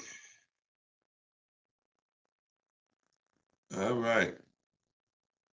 That might not have any other questions. I have an isolated event. Car was totaled. Check getting cut this week. Can I pay to speak with you 30 to 60 minutes for the single purchase? No. No offense. I've been helping groups. You gotta understand, y'all. Look, I have been helping groups buy cars. Look, let me show y'all something, okay? And I'm saying this so y'all understand, right? Since 2021, this is my private group right here. All right. This is my private group. We have 1,400 people in the group. Now, not everybody who joins us in Maps Academy joins the group, because some people just don't come to Facebook. They'll come on my Zoom coaching calls. But this is how I help people one-on-one. Not even one-on-one. This is how, when you see, can everybody see this? I just want to make sure everybody can see this. This is how I work with people. If you're getting my book, you got my book, you got my strategies. This is what we've been doing. Look at the dates. Look at the dates on these cards. All recent. So I don't work with it. It makes no sense for me to work with somebody one-on-one. I don't have to. The people who have been in my group since 2021, we get to the deals, because there's no situation that you're in that's a special situation. I guarantee you that. It doesn't matter. I've had thousands of scenarios. Nothing that you have is special where it requires this special process. Your car got totaled, you need a car, you're going to follow the 7 steps. That's not going to change. If you don't have a car, you can skip the equity assessment. The rest of the 7 steps apply. It doesn't matter. You think you need a special plan. No, you need a plan. And that's the plan that I have in my book or in my group or what I'm answering here. So you can feel free to ask your question. But your situation, this is very common. There's probably 1 million people around the country in your situation right now. Car was totaled, need a car. Common, very common. I know it's like overwhelming for you, not for me though. Super common. Okay, yeah, check your spam, Jerry. Check your spam or your junk folder. All right, Troop Tip. You see that question from Troop Tep on TikTok, Dolan? Unless you got something before that. All right, another one from Instagram. I'm looking to get an electric vehicle, and I'm not one to keep cars. I'm interested in getting a lease, but don't really know how the process works. You must get bids. You must get multiple offers, or you're going to overpay. Electric cars, doesn't matter. Same process. Bid, exotic cars. When you look at, Sean's getting an electric truck. He probably got it already. But he sent me this message, and he was looking at a $73,000 F-150 Lightning. He ended up getting $20,000 off the truck. Now he's buying it. He's not leasing it. So, Taupe had an electric BMW lease. She got a BMW i4 e-drive, $54,000. She got her bids. She ended up saving $8,500 total with the rebates and the discount. She's paying $690 a month for a $54,000 vehicle. So these deals that you're seeing, these are real deals. These are below market deals. These are not going to be had going into dealers and negotiating because one, you're never going to get that deal from an 80% dealer. It's not going to happen. An 80% dealer will never discount the car enough for you to get the best price. So you don't know. Unfortunately, there's no sign that's on, hey, we're an 80% dealer. Don't come here. There's no sign. The only way that you know is by getting multiple offers. Now, you could do it manually. You can call around, talk to some sales managers, and try to get at least 5 offers. We do it online. We do it with scripts and templates, and that's what's in my book. So if you just jumped on, my new book is called Cars from Home, 7 Steps to Saving Time, Money, and Avoiding Dealerships. It has all my templates in there, all my scripts. It's normally $97. But while we're on, for the next 30 minutes, you can get it for $24 if you get to my link in my bio before the 30-minute countdown is up.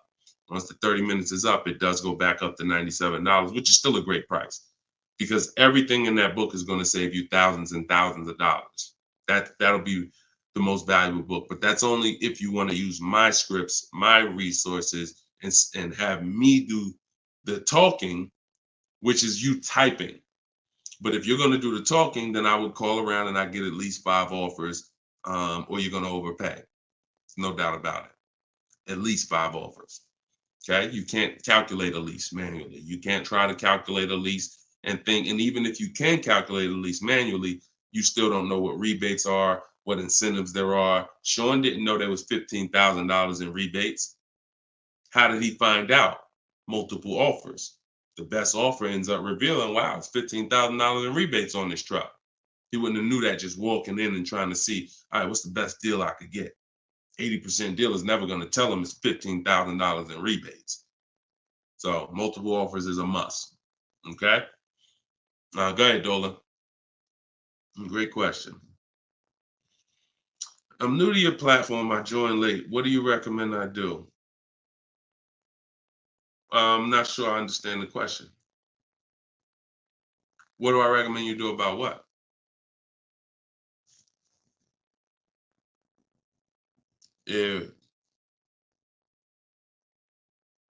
Yeah, Troop Tap. Send a follow-up question to that because I don't really know what you mean by that. What are you're new to my platform? Are you talking about this show? Just be a little bit more specific with your question. Let's see if we can get you an answer. Swagger at Instagram says, I have an S550, still owe 40 grand. I plan on paying it off by summer 2025. Should I trade it for an S63? Run a race and start another race. The whole nother race. So you buy a whole car, spend years to pay it off, throw tens of thousands of dollars at it, pay it off, and then go trade it again and do the same thing over and over again. Next time with a higher price car that you will throw more money at. This is the problem. You don't understand leasing. That's the problem. See, there's no way to make that make sense. You still owe 40 grand on the S550. You're trading in your cars while they're still losing value every year dramatically. This is what we call the depreciation curve. If you've been on the show, you've seen it before. If this is your first time, this is how you understand what's going on with your car. This is the unseen expense. So when you buy that S-Class, it's losing thousands of dollars every couple months. And then you're see, there's three kinds of people. People who get great lease deals. Well, I'm not going to say that. People who lease, people who buy and keep long term, and they keep long term so that they can avoid the depreciation. And then there's people who are stuck in this middle right here. This is 2 years, 3 years, 4 years, 5 years, 6 years, all right here, when your car is losing the most money. So what you do is, see, it has nothing to do with how you paid for it. You can pay cash, doesn't matter. When you take a loan, now you're financing this depreciation and you're losing more. But when you say, all right, I bought this S-Class, now for the next 6 years, it's going to lose tens of thousands of dollars, and then I'm going to turn around and I'm going to trade it.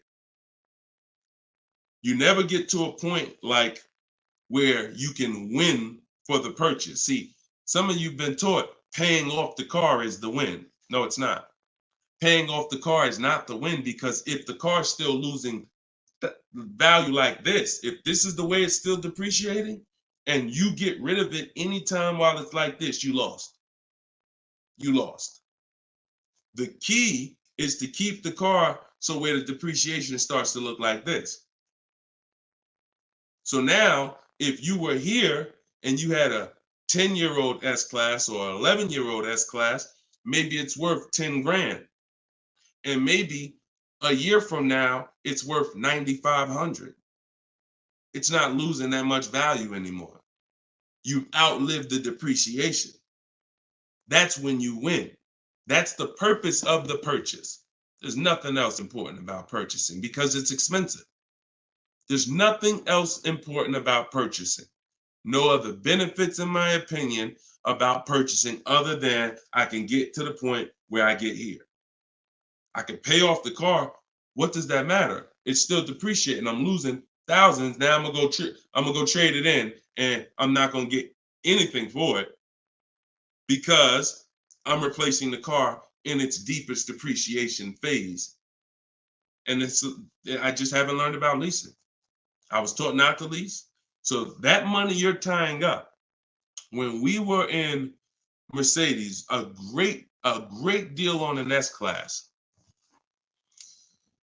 A great deal on an S-Class would probably be, they did them a couple times a year, probably could get one for about 13 and change. That was like a great deal, right? So 13 and change, you're talking, dividing that into the MSRP, which was about 110, you're talking, okay, 1.2, 1.25, 1.3% lease on an S-Class, great deal. Now, y'all know I always teach the steal is under 1%. You're really not going to ever see an S-Class lease under 1% unless they just really want to get rid of them, but that's really never going to happen. 1.2, 1.3, 1.5 is the max. You're paying too much for a car you're leasing. But I want to give you a scenario. At $1,500, you're still under what you're paying for your car. See, because if I walked in and I wanted to lease a brand new S-Class, if I lease it and I'm paying $1,400 a month, then I'm driving a $115,000 vehicle, right? Now, if I decide I'm gonna buy that same $110,000, $115,000 vehicle, every $1,000 is about how much per month, everybody, if you know. Some of you seen the video, some of you talk. Every $5,000 on a that you're going to borrow on a loan is about how much per month? $100. Exactly. So when you look at a $120,000 vehicle, 115, that's a payment of $2,300 a month. No money down. See, we don't talk money down because money down confuses you. In a lot of cases, it confuses you. When you look at the deal with no money into it, no money, now you can start to see how much money you've kind of been missing. Evaluate the deal with no money. Then you choose to put money down if you want, but you evaluate it with no money. So now you got a brand new S-Class, great deal on a lease, $1,400 a month. You gotta buy that to purchase the same exact S-Class, $2,300 a month. And then you get people who might be like you, who say, you know what? I ain't gonna get a new one. You haven't learned about leasing yet. You say, I ain't gonna get a new one. I'm gonna get a pre-owned one. I'm gonna get a pre-owned one. And you look to get, instead of paying $115 for a brand new one, you look to get it for somewhere probably around 70. You look to get it for somewhere around 70. Every 5,000 is $100 a month. What's 70,000 cost on a payment, y'all? Every 5,000. So you're talking 50 grand, another 20, that's 400, that's 1,400 a month. That's 1,400 a month. So put these numbers together. Great deal on a brand new S-Class. 1,400 a month, leasing it. Great deal on a brand new S-Class, buying it. 2,400 a month, no money going into these deals. Great deal on a used S-Class, 70 grand, 1,400 a month for 5 years. Now here's where we jack it up. Oh, well, I'll just put some money down. I'll put like 15 grand down. I'm gonna take a 6-year loan, God forbid, 7-year loan, stretch the payment out, try to get that payment around 1,000 a month.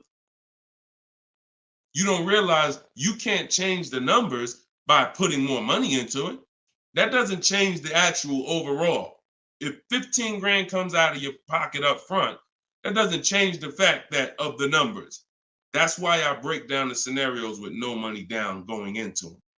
So what I would say, if you need to decide if you're going to keep the S-Classes long term, then you should be buying them. If you're going to keep them 8+ years, then you should be buying them. But if you're not keeping these cars 8 years, then you should be shopping for great lease deals because you're just throwing thousands and thousands of dollars away. Same price you paid, same money that came out of your pocket for the last couple of years to drive that used S-Class, you could have been driving and leasing a brand new one. And I know what comes with a used S-Class, brother. I know it. Been with Mercedes. I was with Mercedes 5 years. I know the maintenance. I know the brake replacements. I know the service Bs. I know how much it costs to have an S-Class pre-owned, no warranty, and everything that happens is on you. So we're not even taking into account the maintenance and the repairs that you have to put into that S-Class that you wouldn't need to put into a brand new one that you lease if you just stop listening to people who told you that you shouldn't lease cars. No doubt about it. So that's the best advice I could give you, brother. All right, go ahead, Dolan. Shoot the next one up. Use your pointers to get a new 24 GB80 Genesis. Salute.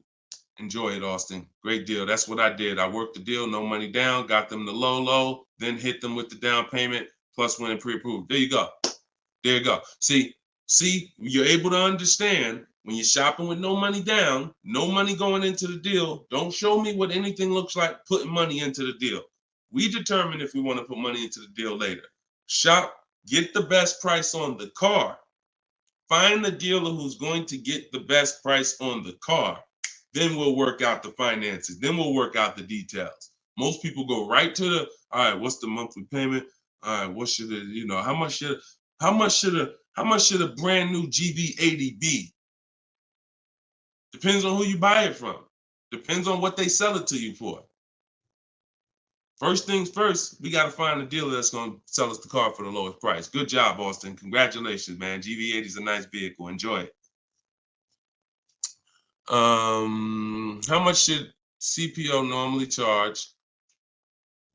How much should certified pre-owned normally be charged for Genesis G70?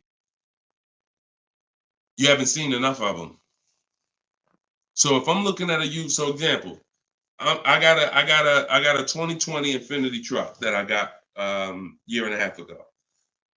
If I went in wondering how much it should cost without knowing, then the market's going to tell me. Now our goal is to get below market deals. So whenever we're getting below market deals, we are always we need to know what the market is first. You can't get below market deals if you don't know what the market is. So when we're getting offers on new cars, it's easy because we can see what the market is with all the offers we get. We get 5 offers, we get 7 offers, we can see what the market is. And we can see the low side of the market, we can see the high side. You got to do the same thing with used cars. And you go on every marketplace, we use 8 of them. We use cars.com, Driveway, Carvana, CarMax. Some people say, oh, CarMax is, if they're, listen, I don't care if CarMax is overpriced 90% of the time. The 10% of the time that they're not, they're going to be in the runnings. You know, it's like Best Buy. I know Best Buy is going to be overpriced for electronics 90% of the time. But when I needed to get an iPad for my wife, Best Buy had the best price. So if these people need to be in the runnings or you're going to overlook some savings. So yeah, we'll look at, CarMax, Driveway, Carvana, Carfax.com, Cars.com, Auto Trader, Car Gurus, eBay Motors. So we're looking everywhere there used cars. And then we're going to look and we're going to sort by lowest price to highest price to see where the low side of the market is. Then we do our narrowing down. I need to know what the low side of the market is. If it's 24, if it's 4, when I was shopping for my truck, the low side of the market was 30 to 31 to 32. That was the low side of the market. So when I saw it and I narrowed it down based on Carfax. This is how we narrow it down. This is my system. All in my book, all of what I teach, all of my live shows, this is our system. Narrow it down by title history, then service records, then accident history. Then we need to check the original MSRP. Can't get a good deal on a used car without knowing the original MSRP. How you gonna do that? Who's bought a used car in their life? Type the letter U. If you bought a used car in your life, type the letter U in the comments. Anybody who's bought a used car, type the letter U.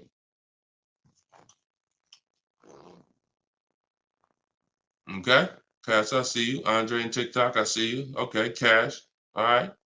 King of Rap, I see you. Okay, if anybody bought a used car, okay. How you get a good deal without knowing what the car was originally? I gotta tell you, I'm the bad news first person. I can lead you to the good news. I gotta tell you the bad news first though. Think about that. How am I buying something used knowing how much I'm saving without knowing the original price of the item? 2 reasons. 1, I need to know the original price to know what real discount I'm getting. 2, I need to know what's in the car. So when I narrowed it down to I had 4 Infinities that I had narrowed it down to. They were all white. They were all asking between like 31 and 32, similar price range. This is where we get in trouble at. I pulled the original window stickers of the cars. I see that one of them brand new was 46. One of them was 48.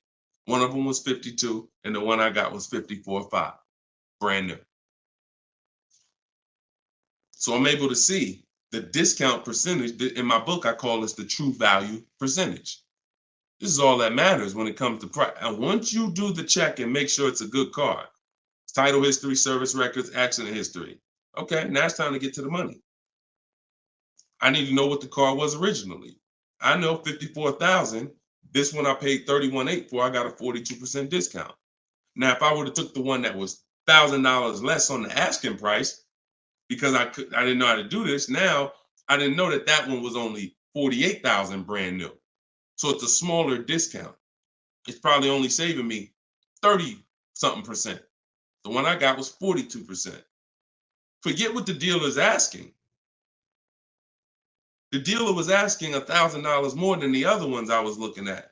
But once I saw what the original price of the car was, I knew that that was the best value because you got the most expensive car brand new. Why would I take a car that has less equipment because they're charging $1,000 less for it? But it has 7,000 less equipment in it, 7,000 less features in it. It's the little things, y'all. It's not the big thing. It's the little things that you're missing. And this is what we do. This is why I'm here. And for those who are willing to listen, we teach you how to do it the right way. These things you haven't been taught to do. And once you hear it, you're like, dang, that makes sense, right? How the heck? Why wouldn't I want to know what the new price was? Don't even know what equipment's in the car. I knew the day I got the car, it was an edition 30. I saw the original window sticker, remote start, all these features, backup cameras all around, black mirrors. I saw all of that because I got the original window sticker. These are the things you must do. And the last thing we do is we verify there's no bogus fees before we go to the dealer. Because some people will be in the lowest prices online, but they have no intention to sell the car for that price. They want you, they're depending on you to come in because they know other people will, untrained, no strategy, walk right in. Hey, I saw the price online. Okay, yeah, sit down, sir. Let me do these numbers for you. Price goes up by $5,000.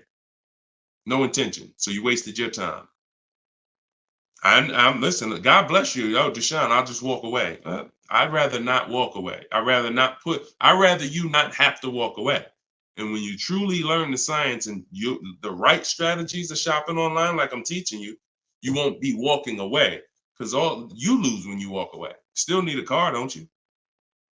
Somebody else just gonna buy that car. It's not like you like, oh, I'm gonna put a sign out. Nobody buy this car. They wasted my time.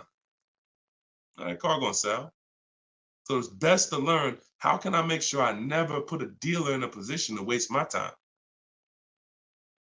Because while you were at that dealer that was overpriced, the best price car was selling. Because the best price cars don't wait online. They 24, 48 hours, they're gone. So while you wasting your time with the fake dealers, the best ones are the car's gone. That was really the good deal. Okay, so you do all of this from home before you go. By the time you go to a dealer to see a used car, you should already know if that car drives the way I want it to drive, the deal is done. This is the best price online. And when I get there, I usually ask for $500 to maybe $1,000 off when I get there. Never over the phone. You have no leverage. Why would I call a dealer that I know, I've done my research, you got the best price car in the market, and call them and say, hey, could you take off another $1,000? No, there's no leverage there. You make sure there's no bogus fees. Then we go. We're there. We test drive. I like the car. Could you do another 500, 1,000? If they say no, you know they're honest. Hey, I don't have a room. Oh, hey, I just put the car online 2 days ago. Like, I haven't even given it a chance yet. I understand. I'll take it. See, you got to know when a deal is in front of you. And that's the problem. You don't have enough information to know when a deal is in front of you. So you're going to hesitate. And you're going to walk away from a deal because you think, oh, nah, dude don't want a deal, man. I asked him to take off $2,000. You can't take off $2,000. You didn't do your research. Because dealers use a tool called vAuto. They know where their car is priced in the market. vAuto tells them where every similar car is priced at online. So if they're the top 3 prices online, they run their business a different way. They want to sell cars fast. You can't go in thinking you're negotiating with someone who marks their cars up by thousands, who's number 15 on the price list. You walk into the best price deal online and think, yo, I'm asking for $2,000, $3,000 off. Let's go. You don't want to negotiate? No, you got it. And when you do your research, you know where the best price is. And that's what I want you doing. I want you walking in, if you're shopping for a used car, knowing this is the best price car in the market. I verified there's no bogus fees. I'm going to drive it, and then I'll ask for a little money off when I get there. And regardless of the answer, I know I won. They split it with me, I won. They can't do anything more because they're the lowest already, I won. If they accept the offer because they're just like, listen, you drove down, man, let's go, let's get it over with, I won. Either way, I win. That's the name of the game. Thanks, Austin. I appreciate you, man. Go ahead, Dolan. Next question. Okay. Casa Day, can y'all keep, if y'all gonna spend some time with us on TikTok, can y'all tap the screen and just run the likes up for us so we can get TikTok, so we can make sure TikTok knows we're doing something big over here. They can send some more people over. Appreciate y'all. Yep. Thank y'all. I see them running up. Thank y'all. Every couple minutes, y'all just tap the screen. It just helps the broadcast. We appreciate you. This is from Facebook. Casa de Sel. Hi, I'm paying off a Land Rover. Blue Book says its trade-in is $40,000. That's garbage. So throw that out the window. Blue Book is trash. Blue Book is a marketing website. They don't buy cars. And so what you want to do is you want to get a real number, which is an offer. Your car is not worth what an algorithm says it's worth. Your car is worth what someone's willing to pay you for it today. So you want to go, this is part of our process. We call it equity assessment. There's 7 steps in my book. Once you decide leasing versus buying, that's step 1. Most important question is, am I going to lease or buy? Because you can't get a good deal on a purchase if you should have leased. No way. If you were supposed to lease, because you don't keep your cars 8 years, but you bought, you have a horrible deal. You're going to lose it depends on the price of the car. You'll lose over 10,000 on a higher price car. You probably lose 4, 5, 6 grand on a lower price car, at least 4 grand, 5 grand. So that's step 1. Now, once you decide that, we move to step 2, which is the equity assessment. Equity assessment is any vehicle we have, we need to assess if there is equity in it or what the equity is. And it's based on offers. So when you go to Kelly's Blue Book instant cash offer, not KBB, not Blue Book, instant cash offer, Kelly's Blue Book, you're going to see that Kelly's Blue Book led you astray. In most cases, telling you your car is worth $48,000. Because this is when we begin to expose that Kelly's Blue Book was a marketing website and they would tell you anything. Kelly's Blue Book is owned by autotrader.com. What they began to do maybe 7 years ago is they begin to buy cars. So they didn't just give you there was a little button on here that says, we'll make you a cash offer. And I would do this with people in the dealership when I was there. They would come in and say, hey, Blue Book said my truck is worth $48,000. I said, oh, really? Well, and I explained to them that Kelly's Blue Book is an algorithm site, but they do have this feature where you can click a button and you go through a nice 5-minute appraisal and they'll make you an offer themselves. So now let's go through this and let's find out what they're going to offer you. And you go through the 5-minute appraisal and they make you a cash offer, and it's usually $2,000 to $3,000 less than what they told you your car was worth. So they'll send you into a dealer fighting for a number that's not real, and you're looking unresearched, unaware, walking out saying, oh, well, I know my car's worth 48. So that's why we don't use them. And again, the offer you're going to get is from them. So it's not even like, well, oh, we don't use Kelly's Blue Book. And then, no, we use Kelly's Blue Book, the instant cash offer tool. And you're going to use that. You're going to use CarMax. You're going to use Carvana. You're going to use Driveway. You're going to use AutoNation, Sell My Car. And you're going to use Car Guru, Sell My Car. And this will take you about 20 to 25 minutes. You're going to get 6 offers because everything we do is a bid. And then you'll know what your car is really worth. That's the first thing. Before you think about what you're going to replace the car with, let's get the real most money for your car. Equity assessment. So do that first. Okay? Yeah, Kelly's Blue Book is trash, but not the instant cash offer tool. But yeah, we would be sitting there and the person will have their printout, like a number like that, 48,000. And then we go right through it and they're like, oh, wait, now they only offer me 45. Yeah, right? So if the people who told you your car is worth 48 is only offering you 45 for it, what does that tell you? Oh, go back to that site that they offered you 48. You see all those banners, see all those marketing banners and ads? Yeah, that's why they need millions of people to come there to have that make sense for them. All right, go ahead, Dolan. Next one. Right. This one's TikTok. Can I get advice on walking in a dealership with a check in hand strategy? Don't walk in with a check in hand. 80% of deals are overpriced, Andre. You can walk in with a check in your hand. If you get somebody who's really good, they're going to take the check. And that's the mission. Get that check out of your hand into our bank account. And if you're dealing with an 80% dealer, you lost. See, again, I'm giving you boundaries so that you can understand. If you break the boundaries, if you choose to go over the boundaries, that's fine. But I've been doing this for a very long time, and everybody that knows me, everyone that's close to me, be it here in New Jersey or be it in my group, they know that I'm the person who helps you save the money on cars. I would put my money against anybody that I'll get a better deal than you.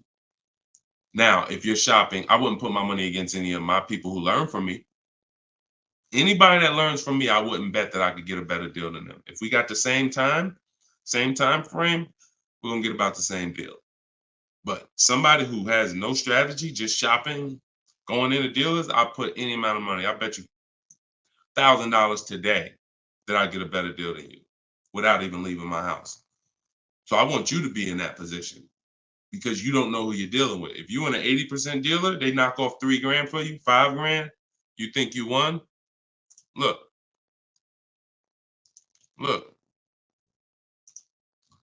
Kimberly. A little while ago, she got a Maserati. Posted this in the group. It was a $91,000 Maserati. She ended up leasing it for $944, but I want to show you the money breakdown. Before she accepted that offer, she had an offer of 20 grand off right here. So she had an offer on an 86. So pay attention to this. $86,000 vehicle, they were taking 20 grand off for her. 20,700 to be exact. She ended up going and getting a $91,000 vehicle for $944 a month. So even a better deal. So she ended up saving more than 20 grand, more than 21 grand. Why is this so important? Because if she would have went in and got excited, she'd have walked into a dealer, walked in, and somebody would have said, all right, listen, I know you're serious. Today only, I'll knock 10 grand off for you. 10 grand. She probably never heard that in her life. $10,000 you're going to take off the price of the car. Yeah, I knocked 10 grand off. All right. Somebody who's not educated, someone who's not researched, rather, someone with no strategy. Let's go. Let's sign that. And telling our friends, you know, they took 10,000 off from me. Until we get 5 to 7 offers, we don't know what the best number is. She wouldn't have saved over 21,000 on her brand new Maserati. So when we talk about this money is not hundreds. This money is thousands.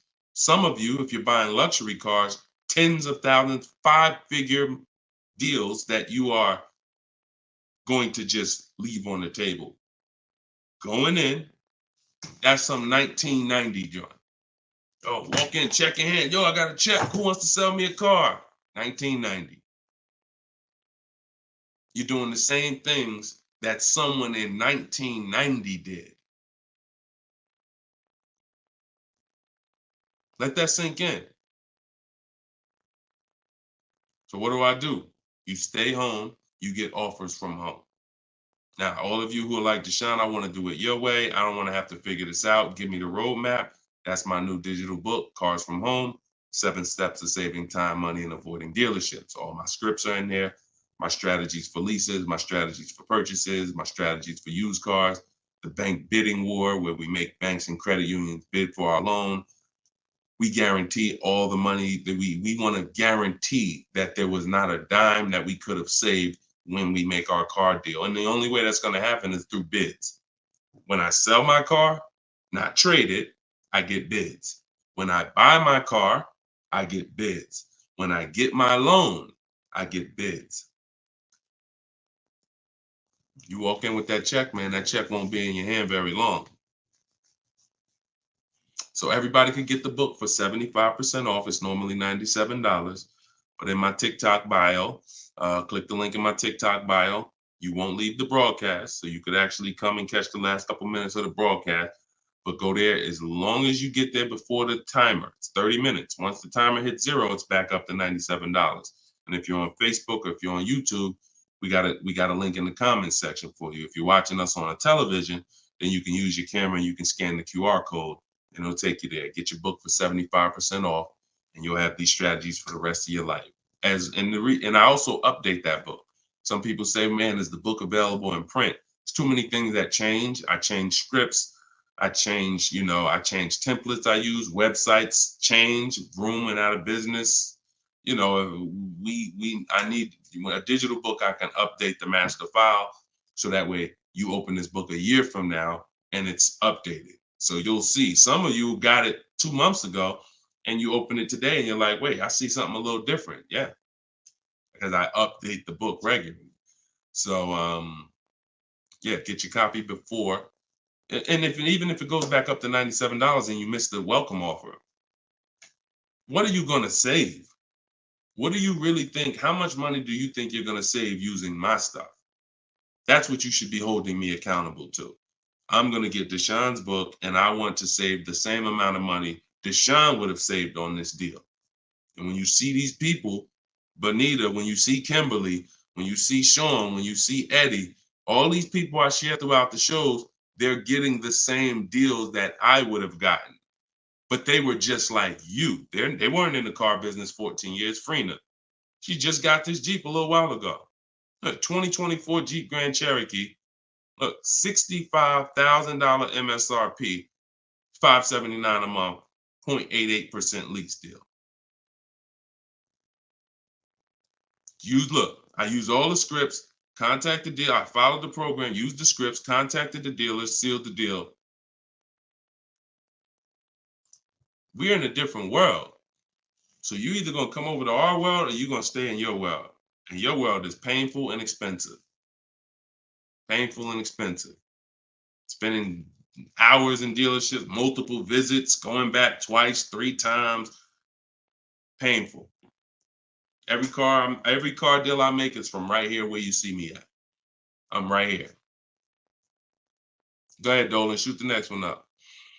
Austin, I see you. God bless you and everyone online. I have to get back to work. Thanks for checking in, man. Always enjoy the new car too. Because my payment is due in 15 days. Enjoy, man. God bless you. Swagger from Instagram says, is it smart to buy the vehicle after leasing it for 3 years? No, it's a horrible idea. You've already had the vehicle for 3 years. You're buying a used car now. So leasing and purchasing is an entirely different philosophy. When we lease, we're getting great lease deals. We're driving vehicles for pennies on the dollar compared to people who purchase them. All those lease deals. You saw Frina, that same $65,000 vehicle is $1,100 a month. Someone is out there paying, unless they put up a ton of money down, they are out there with that same Jeep that Frina just picked up and they're paying $1,000 plus a month for it. She's paying $579. Why? Because they said they don't lease? Well, you go ahead with your non-leasing stuff and pay double what I'm paying.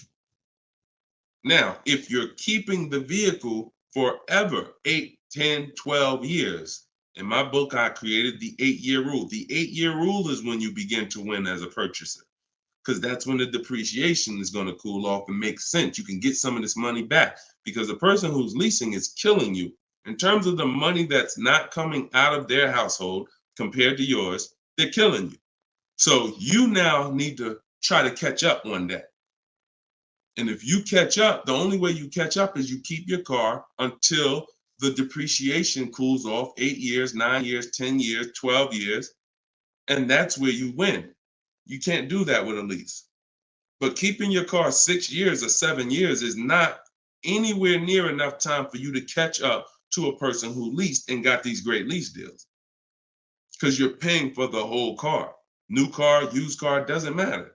A new car, you're paying thousands more than a person who leases. A used car, over 8 years, you're paying about the same money as a person who leases for a used car.